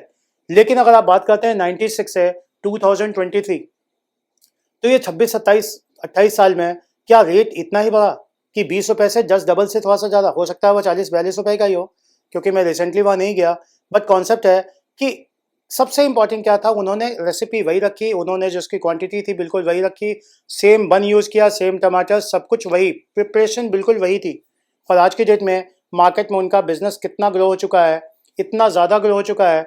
और उन्होंने हैप्पी आवर्स से लेके बहुत सारी ऐसी स्कीम डाली, जिस समय में क्राउड आएगा उस वक्त हैप्पी आवर्स नहीं होगा, जिस समय केवल स्टूडेंट्स ही आते हैं, जैसे 10 से 6 के बीच का या 10 से 4 का जो स्कूल टाइम होता है या कॉलेज टाइम होता है, उन्होंने हैप्पी आवर्स करके रखा वहाँ पे, ताकि मैक्सिमम स्टूडेंट्स आएँ।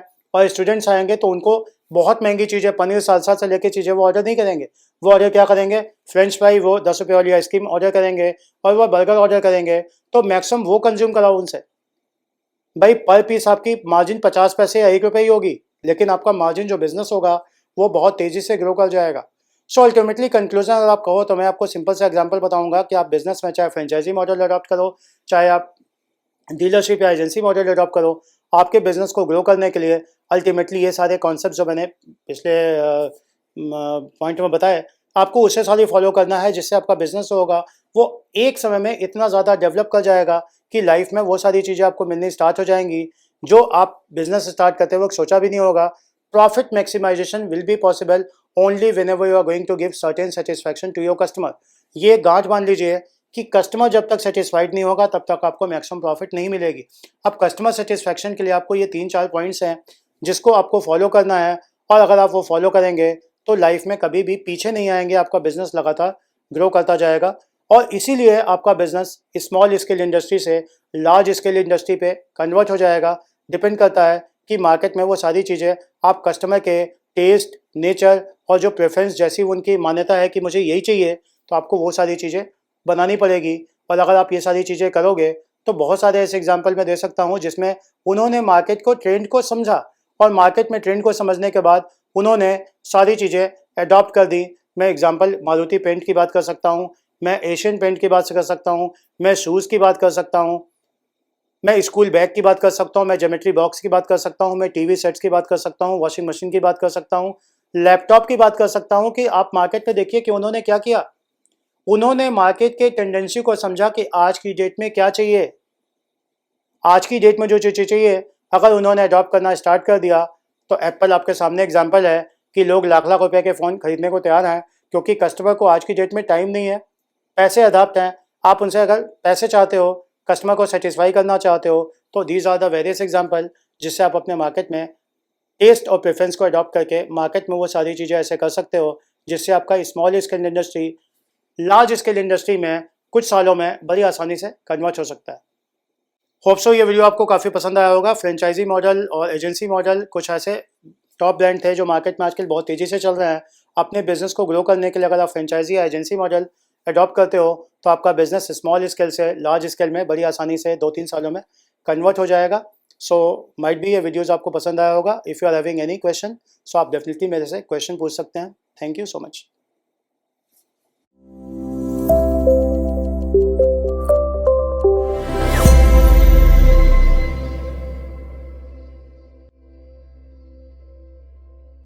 Hello everyone, my name is Kunal Sharma.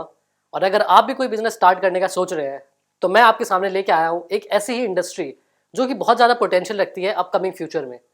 जी हाँ, मैं बात कर रहा हूँ आज हमारे chemical polymer and mineral based industry के बारे में। आज हम कुछ ऐसे ही चार प्रोडक्ट्स देखेंगे आज हम ऐसे ही कुछ चार प्रोडक्ट्स देखेंगे जो अपकमिंग फ्यूचर में बहुत ज़्यादा पोटेंशियल रखते हैं और जिनकी डिमांड जो है वो हमेशा रहती ही है। तो बिना लेट करे हम स्टार्ट करते हैं हमारा सबसे पहला प्रोडक्ट जो कि है हमारा बायो फर्टिलाइजर। अब बायो फर्टिलाइजर एक हमारा ऐसा फर्टिलाइजर है जो कि कहीं ना कहीं पूरा बायोलॉजिकल से बना हुआ है। अगर वैसे हम बात करें तो आजकल मार्केट में बहुत सारे ऐसे फर्टिलाइजर्स हैं जो कि कहीं ना कहीं इंस्टेंट ग्रोथ या फिर बहुत तेजी से ग्रोथ जो होती है वो दिखाते हैं हमारे क्रॉप्स में, हमारे जो हमारे फ्रूट्स लगा रहे हैं। लेकिन कहीं ना कहीं वो आगे जाके एक हमें हार्मफुल रहता है और कहीं ना कहीं उसमें एक कहीं डिफेक्ट रहते हैं जो कि हमारे प्लांट को, हमारे टिश्यू को कहीं ना कहीं बहुत ज़्यादा हैम्पर करते हैं। उसके अगेंस्ट में जो हमारा नेचुरल, पूरा नेचुरली बेस्ड बन का आता है फर्टिलाइजर, उसको हम कहते हैं बायो फर्टिलाइजर। अब अगर बात करें बायो फर्टिलाइजर की तो ये कुछ ऐसे ऑर्गेनिक मैन्योर से बने होते हैं जिनको कहीं ना कहीं एक हम वर्मी कंपोस्ट के थ्रू या फिर हम बात करें कुछ ऐसे ऑर्गेनिक मटेरियल्स हैं जिनको डीके करके हम इसको एक फर्टिलाइजर बनाते हैं और जो कि कहीं ना कहीं नेचर से ही बनता है और नेचर में ही जाके वो एंड होता है। इससे क्या होता है कि हमारी जो सॉइल होती है उसको कभी भी ऐसा नहीं लगता कि कोई उसके ऊपर कोई फॉरेन पार्टिकल है। वो जो हम बायो फर्टिलाइजर डालते हैं वो भी कहीं ना कहीं एक ऐसा खाद बन के आता है जो कि हमारे जो रूट्स होते हैं, जो हमारी सॉइल होती है, उससे ईजी जो होता है वो मर्ज हो जाता है और उसमें कोई डिफ्रेंशिएट नहीं रहता। तो बायो फर्टिलाइजर की जो डिमांड है वो बहुत तेज़ी से बढ़ भी रही है क्योंकि बहुत से ऐसे लोग हैं जो अब कहीं ना कहीं फार्मिंग की तरफ जा रहे हैं क्योंकि हर कोई जा रहा है सस्टेनेबल डेवलपमेंट की तरफ, या फिर वो कहीं ना कहीं हेल्थ कॉन्शियस भी बहुत ज़्यादा हो रहा है। तो उसके लिए वो चाहते हैं कि कहीं ना कहीं ऐसा फर्टिलाइजर यूज़ करें जिसमें केमिकल फ्री हो और कोई भी ऐसा टॉक्सिक मटेरियल ना हो जो इंस्टेंट ग्रोथ तो दिखाए लेकिन आगे जाके वो कहीं ना कहीं हैम्पर करे हमारी ग्रोथ को। तो वहीं अगर हम बात करें बायो फर्टिलाइजर की तो वो कुछ ऐसे प्रोडक्ट्स होते हैं, ऐसे फर्टिलाइजर्स बने होते हैं जिसमें कहीं ना कहीं लिविंग ऑर्गेनिज्म और लिविंग माइक्रो ऑर्गेनिज्म से ही बना होता है। वो कहीं ना कहीं उसके जो सॉइल होती है उसको वो खाते रहते हैं और उसको वो वहीं एक्सक्रीट करते रहते हैं। इससे क्या होता है कि एक जो साइकिल है वो कंप्लीट हो जाती है और जो पूरा प्रोसेस है एयर वेंटिलेशन का या फिर हम बात करें पोरोसिटी का, वो बहुत ज़्यादा होता है सॉइल में। इस वजह से क्या होता है वो जो सॉइल होती है वो ईजिली अच्छे से ब्रीथ भी कर पाती है, अच्छे से वाटर इनटेक भी करती है और अच्छा से न्यूट्रिएंट देके वो पूरा एक ऑर्गेनिकली ग्रो करती है। हालांकि इसमें जो ग्रोथ में हम बात करें थोड़ा सा टाइम लग सकता है एज कम्पेयर टू हमारे केमिकल फर्टिलाइजर्स, बट अगर बात करें हमारे जो बायो फर्टिलाइजर होता है ये पूरा एक तरीके से लॉन्ग लिविंग प्रोडक्ट है क्योंकि ये ऐसा नहीं कि आज इसने तेज़ी से ग्रोथ दिखाया और बाद में जाके ये रुक गया। ये क्या होता है कि धीरे धीरे slow and study wins the race, इस तरीके से कॉन्सेप्ट होता है और वो पूरा धीरे धीरे हमारे सॉइल को, हमारे रूट्स को, हर एक को पूरा अच्छी स्ट्रेंथ देता है और फिर जाके हमारे पास एक अच्छा सा प्लांटेशन बनता है और पूरा हमारा जो कल्चर है वो पूरा बन के आता है। इस तरीके से अगर बात करें बायो फर्टिलाइजर को डालने से और क्या होता है कि ये कहीं ना कहीं हमारी जो फर्टिलिटी होती है सॉइल की वो कहीं ना कहीं लॉस्ट हो जाती है जब उसके ऊपर हम केमिकल्स डालते हैं, छिड़काव करते हैं पेस्टिसाइड्स का या डिफरेंट डिफरेंट केमिकल्स का हम फर्टिलाइजर डालते हैं। तो जब हम इसको बायो फर्टिलाइजर से एक्सचेंज करते हैं तो वो कहीं ना कहीं हमारे पास जो उसकी रिस्टोरेशन कैपेबिलिटी होती है सॉइल की उसको वो वापस लेके आता है और सॉइल को जो होता है वो वापस से उपजाऊ बनाता है, वापस से फर्टाइल बनाता है। इसके साथ अगर बात करें जो सप्लाई होती है न्यूट्रिएंट्स की, तो क्या होता है न्यूट्रिएंट्स जैसे आपको पता होगा रूट से लेके हर एक स्टेम में, ब्रांचेस में, लीव्स में, हर जगह जो हमारे कॉन्स्टिट्यूएंट्स होते हैं, हमारे जो मिनरल्स होते हैं वो जाते हैं और उनको ट्रांसपोर्टेशन करने के लिए एक एनर्जी चाहिए होती है। वो एनर्जी अगर आप केमिकल फर्टिलाइजर से प्रोवाइड कर रहे हैं तो वो कुछ देर तक के लिए होती है, कुछ ज़्यादा अगर बात करें कुछ लंबे टाइम तक नहीं हो पाती। लेकिन वहीं अगर हम बात करें बायो फर्टिलाइजर्स का तो वो इंक्रीज करता है सप्लाई ऑफ न्यूट्रिएंट्स का और वो नेचुरली ग्रो होने में बहुत ज़्यादा मदद करता है। इसके अलावा जो बात होती है वो होती है इंक्रीजिंग रूट बायोमास और रूट एरिया। जो रूट होता है वो अच्छे से ग्रो कर पाता है, उसका जो मास होता है, उसका जो वेट होता है वो एक अच्छे से फैल पाता है, अच्छे से ग्रो हो पाता है क्योंकि उसको ऐसा नहीं लगता कि कोई ऐसा फॉरेन कंडीशन है या फॉरेन एनवायरनमेंट है। उसमें नेचुरली खाद होती है और वो खाद में वो अच्छे से पनपता है और अच्छे से उसको जो एनवायरनमेंट होता है वो उसको सूटेबल बनता है। इस वजह से वो जो अपनी ग्रोथ होता है वो फुल पोटेंशियल पे दिखाता है और कहीं ना कहीं जो बायो फर्टिलाइजर है वो बहुत ज़्यादा मदद करता है हमारे प्लांट की ग्रोथ में। इसके साथ ही बात करें जो न्यूट्रिएंट की कैपेबिलिटी होती है अपटेक करने की, मतलब कि जो जो हमारे खाने को ऊपर से नीचे से ऊपर पहुंचा देता है, रूट से लेके पूरे ब्रांचेस तक, पूरे लीव्स तक, फ्रूट्स तक, फ्लावर्स तक, वहाँ तक ले जाने में ये कहीं ना कहीं बहुत ज़्यादा हेल्प करता है जो हमारा बायो फर्टिलाइजर है। और इसी वजह से बहुत से लोग जो हो रहे हैं अब इस इंडस्ट्री में आ रहे हैं, इसको एक अपकमिंग फ्यूचर भी देख रहे हैं क्योंकि कहीं ना कहीं प्लांटेशन और जो हॉर्टिकल्चर हो गया या फिर different different types of farming हो गई, उसके लिए जो बेसिक नीड होती है वो हमारा कहीं ना कहीं जो खाद होती है उसको बहुत ज़्यादा डिमांड में रहता है और वो डिमांड को देखते हुए बहुत से लोग इसको आ भी रहे हैं, अपॉर्चुनिटी भी ग्रैब कर रहे हैं। लेकिन एक सही एजुकेशन के साथ अगर आप इस मार्केट में घुसेंगे तो कहीं ना कहीं आप एक अच्छे लंबे टाइम तक आप उसमें रन कर पाएंगे, सस्टेन कर पाएंगे, और जो हमारा बायो फर्टिलाइजर की डिमांड है उसको आप फुलफिल कर पाएंगे। क्योंकि अगर इसके मार्केट पोटेंशियल की बात करें या फिर इसके डिमांड की बात करें, अगर इंडिया में बात करें तो इंडिया की जो बायो फर्टिलाइजर मार्केट थी वो कहीं ना कहीं देखा गया था कि जो 2021 में वो थी हमारी 99.59 यूएस डॉलर, और ये तकरीबन हमारी मिलियंस में थी जो कि 2021 में। वहीं अगर हम देखें इसकी जो एक्सपेक्टेड ग्रोथ थी जो 2022 तक कंप्लीट हुई है वो तकरीबन 110 मिलियन के अराउंड हुई है। और इसके साथ जो एक कंपाउंड एनुअल ग्रोथ रेट होता है, कितने तेज़ी से वो बढ़ रहा है एनुअली, उसमें देखा गया कि जो हमारा 12.02% रेट से बढ़ रहा है। और इसके रेट से बढ़ने से जो हमारे अपकमिंग फ्यूचर है, अगर 2029 तक की बात करें तो इसकी मार्केट जो है वो 100 से तकरीबन 2 गुना हो गई है और 243.6 मिलियन डॉलर पहुंच चुकी है। तो बहुत ज़्यादा पोटेंशियल है इसको, और आप इसको एक स्मॉल स्केल से भी स्टार्ट कर सकते हैं। कोई ऐसा प्लांट और मशीनरी बहुत ज़्यादा नहीं रिक्वायरमेंट होती है। इसको आप अच्छे से वो एक पूरे लैंड के साथ या फिर एक अच्छे से स्टोरेज के एरिया के साथ आप इसको पूरा स्टार्ट कर सकते हैं और अपना एक अच्छा बिजनेस क्रिएट कर सकते हैं। अब बात करते हैं हमारे दूसरे प्रोडक्ट की, जो कि है हमारा स्टेबल ब्लीचिंग पाउडर। अब ब्लीचिंग पाउडर की मार्केट की अगर हम बात करें, वैसे तो आप सभी लोगों ने कहीं ना कहीं इस ब्लीचिंग पाउडर को यूज़ करा होगा या फिर किसी लॉन्ड्री या फिर टेक्सटाइल इंडस्ट्री में बहुत ज़्यादा इसका यूज़ स्कोप देखा होगा। लेकिन अगर बात करें अचानक से इतनी तेज़ी से ग्रो क्यों हो रहा है, तो इसका जो रीज़न है वो ये हो रहा है कि कहीं ना कहीं जो ग्लोबलाइजेशन है, जो कि एक फैशन सेंस बढ़ा है लोगों में, तो जो क्लोथ इंडस्ट्री या फिर टेक्सटाइल इंडस्ट्री है वो बहुत तेज़ी से इंक्रीज़ करी है। और जिस तरीके से सोशल मीडिया का इन्फ्लुएंस रहता है उसने एक कहीं ना कहीं एक इसको बहुत ज़्यादा हाइक दी है, बहुत ज़्यादा प्रॉस्पर करा है, और उस वजह से जो इसकी मार्केट है वो बहुत तेज़ी से ग्रो हुई है। वहीं एक ऐसा सेगमेंट भी क्रिएट हुआ है जहाँ पर अब बहुत सारे लॉन्ड्री जो शॉप्स होती हैं वो खुल के आई हैं। अभी तक वेस्टर्न कल्चर में ज़्यादा था ये, लेकिन इंडिया में भी कहीं ना कहीं जो हमारे लॉन्ड्री वाला कॉन्सेप्ट है वो बहुत दिनों से था, बहुत सालों से था, लेकिन अब कहीं ना कहीं वो जाके पूरा प्रॉस्पर हुआ है। और एक अच्छी पूरी डिमांड सप्लाई मेंटेन करने के लिए अब जो डिमांड बनी है वो कहीं ना कहीं ब्लीचिंग पाउडर की बनी है, और उसको अगर आप प्रोवाइड करते हैं अच्छे से तो आप डेफिनेटली एक अच्छा बिजनेस क्रिएट कर सकते हैं। क्योंकि अगर बात करें हम स्टेबल ब्लीचिंग पाउडर की, तो अगर इसके टेक्निकल की अगर हम बात करें तो इसको जो हम बोलते हैं केमिकल फॉर्मूला जो होता है वो होता है हमारा कैल्शियम हाइपोक्लोराइड।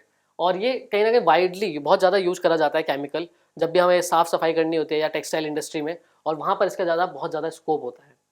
ये क्या करता है कि जब ये वाटर के कांटेक्ट में आता है तो ये डीकम्पोज होने लगता है, इसके मॉलिक्यूल्स जो है वो ब्रेक होने लगते हैं, और जो गंदगी थी हमारे टेक्सटाइल पे उसको वो साथ में लेके अपने आप से छूटने लगता है। और जब हम पानी से वॉश करते हैं तो वो पूरा गंदगी लेके वो बाहर चला जाता है। इस वजह से वो पूरी सफाई हो जाती है। और इसी तरीके से अगर बात करें, स्ट्रॉन्ग ऑक्सीडाइजिंग भी होता है, ब्लीचिंग भी होता है, और डिसइंफेक्टेंट एजेंट भी होता है। क्योंकि कोई भी अगर कहीं भी एरिया जो डिसइंफेक्टेंट करना है या फिर हमें बात करना है इन्फेक्शन से हटाना है, तो वहाँ पे इसकी साफ़ सफाई करना बहुत ज़रूरी होता है, और वहाँ पर हमारा जो स्टेबल ब्लीचिंग पाउडर है वो बहुत ज़्यादा काम आता है। वहीं अगर हम इसके और एप्लीकेशंस की बात करें, डिमांड की बात करें, तो जो सबसे ज़्यादा हमने देखा है टेक्सटाइल मिल्स में तो होता ही है, इसके साथ हैंड लूम्स जो होता है और पावर लूम्स जो होता है वहाँ पे भी बहुत ज़्यादा यूज़ करा जाता है। हॉजरी हो गया, लॉन्ड्री हो गया, सोप हो गया, सिलिकेट मैन्युफैक्चरिंग हो गई, सिलिकेट से जो दाने दाने होते हैं उनको भी उनको भी साफ़ करने के लिए कहीं ना कहीं हम इसको ब्लीचिंग पाउडर को यूज़ करते हैं। और जो हमारे ऑर्गेनिक सिंथेसाइज होते हैं उसमें एक ऑक्सीडाइज़र के रूप में ये बहुत अच्छे से उभर के आता है। तो इसकी डिमांड जो है वो डेफिनेटली एक पूरा नीश क्रिएट है। आप अगर उस एरिया को टारगेट करते हैं तो आप एक अच्छा बिजनेस क्रिएट कर पाएंगे। क्योंकि अगर लॉन्ड्री और टेक्सटाइल की बात करें तो बहुत तेज़ी से ग्रो हो रहा है, और इस बिज़नेस में भी आपको बहुत ज़्यादा अपॉर्चुनिटी मिल सकती है। क्योंकि अगर इसके मार्केट पोटेंशियल की बात हम बात करें तो ग्लोबली ये देखा गया है, जो इसकी मार्केट वैल्यू करी गई थी 2020 में, वो तकरीबन हमारे 572 मिलियन यूएस डॉलर थी, जो कि बहुत ज़्यादा अमाउंट होता है। और वो जो हमारा एक क्यूमुलेटिव एनुअल ग्रोथ रेट या कंपाउंड एनुअल ग्रोथ रेट है, जो कि एक साल भर साल देखा जाता है, वो तकरीबन 11.2% रेट से वो ग्रो हो रहा है। और ये हम जो ग्रोथ देख रहे हैं वो 2021 से 2028 तक है, और इसके बाद जो है वो और भी ग्रोथ होने लगेगी। क्योंकि कहीं ना कहीं जो इंडस्ट्री है टेक्सटाइल की हो गई, या फिर हम बात करें जो लॉन्ड्री वाली इंडस्ट्री है, वो बहुत तेज़ी से प्रॉस्पर कर रही है। और आप सिर्फ इंडिया में नहीं बल्कि इसको बाहर भी सप्लाई कर सकते हैं, अगर आप एक अच्छे मार्जिन के साथ, एक अच्छे केमिकल फॉर्मूले के साथ आप इसको बनाते हैं, क्रिएट करते हैं, तो बहुत ज़्यादा स्कोप आपके पास ये बिजनेस देता है। चलिए बात करते हैं हमारे तीसरे प्रोडक्ट की, जो कि है हमारा डायटोमिशियस अर्थ। अब डायटोमिशियस अर्थ क्या होता है कि बहुत से लोग इसमें कंफ्यूज होते हैं कि डायटोमिशियस अर्थ होता है और एक होता है हमारा मुल्तानी मिट्टी। मुल्तानी मिट्टी और डायटोमिशियस अर्थ लगभग सेम होते हैं, लेकिन उनका जो ओरिजिन होता है वो अलग होता है। डायटोमिशियस अर्थ जो होता है वो तकरीबन एक तरीके से डाई एटम से बना होता है, जो कि हमारे जो सी होती है उसके अंदर जो लैंड होता है वहाँ से वो निकल के आते हैं, और ये बहुत सालों से फॉसिल फ्यूल्स के तौर पे ये बने हुए थे। और इनको हमें माइनिंग करके एक्सट्रैक्ट करना होता है। और इस तरीके से इसके बहुत ज़्यादा एप्लीकेशंस होते हैं, आप लोगों को शायद पता भी नहीं होगा। इसको फूड ग्रेड में भी यूज़ करा जाता है, इसको नॉर्मल भी यूज़ करा जाता है, डिसइंफेक्टेंट के लिए भी यूज़ करा जाता है और बहुत ज़्यादा स्कोप रखता है। तो इसकी बिजनेस को भी, इसके आइडिया को भी आप इसको प्रॉस्पर कर सकते हैं, आप इसको मार्केट स्टडी कर सकते हैं। और अगर मैं कुछ बात करूँ इसके डायटोमेशियस अर्थ की, तो सबसे पहली बात जो होती है वो होती है नेचुरली अकरिंग, ये एक सैंड होता है। अब नेचुरली एक्सट्रैक्टेड जो भी चीज़ें होती है कहीं ना कहीं नेचर से जो बनी होती है, वो कहीं ना कहीं हमें बहुत ज़्यादा एक इंट्रिग करती है, एक इंस्पायर करती है कि हम भी कुछ ऐसा क्रिएट कर सकते हैं। और ये जो सैंड होता है ये कहीं ना कहीं बहुत ज़्यादा साफ़ सफाई करने में यूज करा जाता है, इसलिए इसको नेचुरली ऑकरिंग सैंड कहते हैं। और इसमें क्या होता है कि सिलिकन के ना पार्टिकल्स होते हैं, तो सिलिका के जो पार्टिकल्स होते हैं वो एक तरीके से थोड़ा खुदरा या एब्रेसिव नेचर होता है। तो जब भी हम कोई सरफेस से रगड़ते हैं तो वो कहीं ना कहीं पूरा वो साफ़ कर देता है उसको। इसी वजह से आपने देखा होगा मुल्तानी मिट्टी को आप फेस पे भी लगाते हैं, उसको थोड़ा देर पैक के तौर पे भी लगाते हैं और उसको आप फिर वॉश कर लेते हैं। तो वो जितने भी पोर्स आपके जो गंदगी होती है उसको अटैच करके वो निकाल देता है और बाहर कर देता है। इसी तरीके से कुछ डायटोमेशियस अर्थ भी काम करता है। इसके अलावा जो हमारे दूसरे क्योंकि डायटोमेशियस अर्थ जो होता है वो 2 ग्रेड के बनाए जाते हैं, एक हो गया हमारा फूड ग्रेड का और एक हो गया हमारा फिल्टर ग्रेड का। अब फिल्टर ग्रेड जो होता है वो कहीं ना कहीं इसको फिल्ट्रेशन करने के लिए भी बहुत ज़्यादा यूज़ करा जाता है। जैसे अगर हमें साफ़ पानी या गंदा पानी है तो गंदे पानी में से जो हमारे डिफरेंट उसको फिल्टर करना है तो हम डायटोमेशियस अर्थ का यूज़ करते हैं।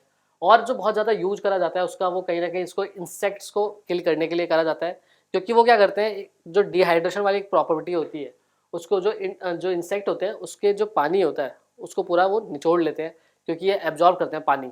तो पानी जैसे एब्जॉर्ब कर लेते हैं तो बिना लिक्विड के कोई भी जो हमारा इंसेक्ट है वो नहीं रह पाएगा।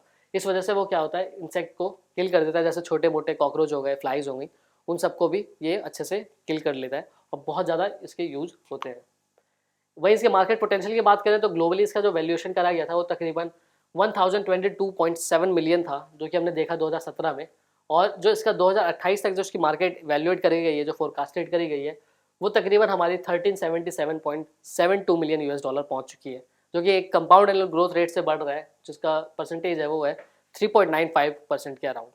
तो बहुत तेज़ी से ग्रो कर रहा है। और अगर आप इसके कुछ ऐसे प्रोडक्ट्स क्रिएट करते हैं जिसमें आप इसको ऐड ऑन करते हैं या फिर एक सब्स्टिट्यूट रखते हैं और एक आप इसको एग्जांपल दिखा सकते हैं किस तरीके से नेचर प्रोडक्ट को आप यूज़ करके एक अच्छा मार्केट क्रिएट कर रहे हैं, तो आप डेफिनेटली बहुत अच्छा ग्रो और आपका बिजनेस जो है वो सब लोगों से हट के एक अच्छा से अपनी नीश बना के लोगों में पहचान बनाएगा। तो इसका बिजनेस भी आप डेफिनेटली कर सकते हैं। अब बात करते हैं हमारे चौथे प्रोडक्ट की, जो कि है हमारा ल्यूब्रिकेटिंग ऑयल। अगर आप लोग गाड़ी चलाते हैं, चाहे वो 2 व्हीलर हो 4 व्हीलर हो, तो कहीं ना कहीं जो इंजन ऑयल होता है या फिर ल्यूब्रिकेटिंग ऑयल होता है वो बहुत ज़्यादा एक एसेंशियल पार्ट होता है हमारे व्हीकल्स का। और उसको एक सही मात्रा में, एक सही तरीके से यूज़ करने में और कितने क्वांटिटी में हम उसको डाल रहे हैं वो सबसे ज़्यादा मैटर करता है किसी भी व्हीकल के लिए। और उसकी एक अच्छे से डिमांड होती है और एक अच्छे से सप्लाई होती है, क्योंकि आज भी हम बात करें तो जो ऑटोमोटिव सेक्शन है या फिर ऑटोमोबाइल सेक्शन है वो कहीं ना कहीं बहुत तेज़ी से ग्रो हो रहा है, उसमें डिफरेंट टेक्नोलॉजीज आ रही हैं और कहीं ना कहीं जो ल्यूब्रिकेटिंग ऑयल है उसका यूज़ जो है वो दिन ब दिन बढ़ता ही जा रहा है। अब ये सिर्फ ऐसा नहीं है कि ल्यूब्रिकेटिंग ऑयल जो है वो 2 स्ट्रोक या 4 स्ट्रोक इंजन में ही काम आता है, इसको आप डेफिनेटली और भी जगह यूज़ कर सकते हैं जहाँ पर भी फ्रिक्शन हमें रिड्यूस करना होता है। जैसे कि मान लीजिए सिलेंडर है और पिस्टन है, तो जब पिस्टन सिलेंडर के अंदर मूव करता है तो उसके जो वॉल्स होते हैं वो घिसने से बचाता है और उसके लिए हम कहीं ना कहीं ल्यूब्रिकेटिंग ऑयल्स को यूज़ करते हैं। इसके साथ ही जो भी मैकेनिकल कंपोनेंट्स है, चाहे वो आपका ऑटोमोबाइल हो या ना हो, चाहे कोई मशीन हो, जैसे डिफरेंट मशीन्स है, इंडस्ट्री रन कर रही है, तो वहाँ पे भी आपको ल्यूब्रिकेटिंग ऑयल चाहिए होता है, क्योंकि एक तरीके से ल्यूब्रिकेट करता है, एक तरीके से ये उसको पूरा ऑयली सब्सटेंस बनाता है ताकि उसमें फ्रिक्शन जो है मशीन में, फ्रिक्शन लॉस जो है वो बहुत कम हो। और ये जो इंडस्ट्री है कहीं ना कहीं बहुत कम लोग इसको देख रहे हैं अच्छे से, क्योंकि ये भी बहुत ज़्यादा पोटेंशियल रखता है अपनी ग्रोथ में। इसको हम ज़्यादातर अगर शॉर्ट फॉर्म में बोले तो इसको हम ल्यूब भी बोलते हैं या फिर ल्यूब्रिकेंट्स तो बोलते ही हैं। इसके साथ जैसे मैंने बोला कि ये फ्रिक्शन रिड्यूस करते हैं। अब फ्रिक्शन ज़्यादा होगा तो उससे हीट ज़्यादा बनती है, हीट ज़्यादा बनती है तो क्या होता है, मशीन के कंपोनेंट जो है वो वियर एंड टियर होने लगते हैं। तो जब हम फ्रिक्शन को ही रिड्यूस करेंगे तो वो सारी चीज़ भी हम रिड्यूस हो जाएंगी अपने आप। तो इस वजह से हम ल्यूब्रिकेटिंग ऑयल को यूज़ करते हैं। मोटराइज व्हीकल्स में तो होता ही है, और बेसिकली जो ट्रांसमिशन होता है फ्लूइड्स का, वहाँ पे भी इसका ज़्यादातर यूज़ होता ही है। और कहीं ना कहीं इसकी भी बहुत ज़्यादा प्रॉफिटेबल बिजनेस है अगर आप इसको सही क्वांटिटी में यूज़ कर रहे हैं, सही केमिकल्स के साथ यूज़ कर रहे हैं और सही मार्केट में सही ऑडियंस के साथ आप इसको ले जाके आप शोकेस कर रहे हैं, यूटिलाइज कर रहे हैं, तो वहाँ पर आप उसको एक अच्छा प्रॉफिट मार्जिन भी अर्न कर सकते हैं। अगर इसके कुछ टेक्निकल एस्पेक्ट्स की बात करें तो इसमें तकरीबन 80 to 90% पेट्रोलियम होता है, हाइड्रोकार्बन डिस्टिलेट होते हैं। वहीं 10 से 20% जो एडिटिव्स होते हैं वो होते हैं क्योंकि हर एक की प्रॉपर्टी जो है वो नेचुरली जो है वो उतनी ज़्यादा एक अच्छे मुकाम पे नहीं होती है, तो उसको क्या होता है कि हम थोड़ा बढ़ाना होता है प्रॉपर्टीज़ को, तो हम थोड़े बहुत एडिटिव्स उसमें ऐड कर लेते हैं और उसके साथ हमारा ये पूरा 100% का रेशियो जो है वो कंप्लीट होता है और लुब्रिकेंट हमारा बन के तैयार हो जाता है। तो अगर हम बात करें इसके मार्केट की, तो मार्केट अगर इसका हम पोटेंशियल देखें कि कितना ये बिजनेस रखता है पोटेंशियल, तो अपकमिंग ईयर्स में, तो ये फोरकास्ट करा गया है कि सबसे पहले हमने देखा कि 2022 में जो इसकी मार्केट थी वो कितनी थी, वो हमने देखा वो है 164.8 बिलियन यूएस डॉलर, जो कि बहुत ज़्यादा अमाउंट में है क्योंकि हम बिलियन से बात कर रहे हैं। वही इसकी जो प्रोजेक्शन है वो तकरीबन 187.9 बिलियन डॉलर्स है, जो कि 2027 तक पहुंच जाएगी और एक कंपाउंड एनुअल ग्रोथ रेट के साथ ये बहुत तेज़ी से हर साल बढ़ता रहेगा। वहीं इसका जो कंपाउंड एनुअल ग्रोथ रेट है वो है 2.7%, और 2.7% से भी अगर इतना अमाउंट जो है वो ग्रो हो रहा है तो आप डेफिनेटली देख सकते हैं कितनी इसमें मार्केट पोटेंशियल है, कितना अच्छा इसमें फ्यूचर है। और ये कुछ ऐसे प्रोडक्ट्स हैं जिनकी जो डिमांड है वो हमेशा रहेगी ही रहेगी और आप इसको एक अच्छे से स्टार्ट कर सकते हैं बिजनेस को। तो ये थे हमारे आज के 4 ऐसे प्रोडक्ट्स जो केमिकल इंडस्ट्री से रिलेट करते थे और बहुत ज़्यादा इनकी डिमांड भी है, और अगर आप इसको सही मार्केट स्टडी के साथ करेंगे तो आप डेफिनेटली एक अच्छा बिजनेस भी क्रिएट कर पाएंगे। Thank you.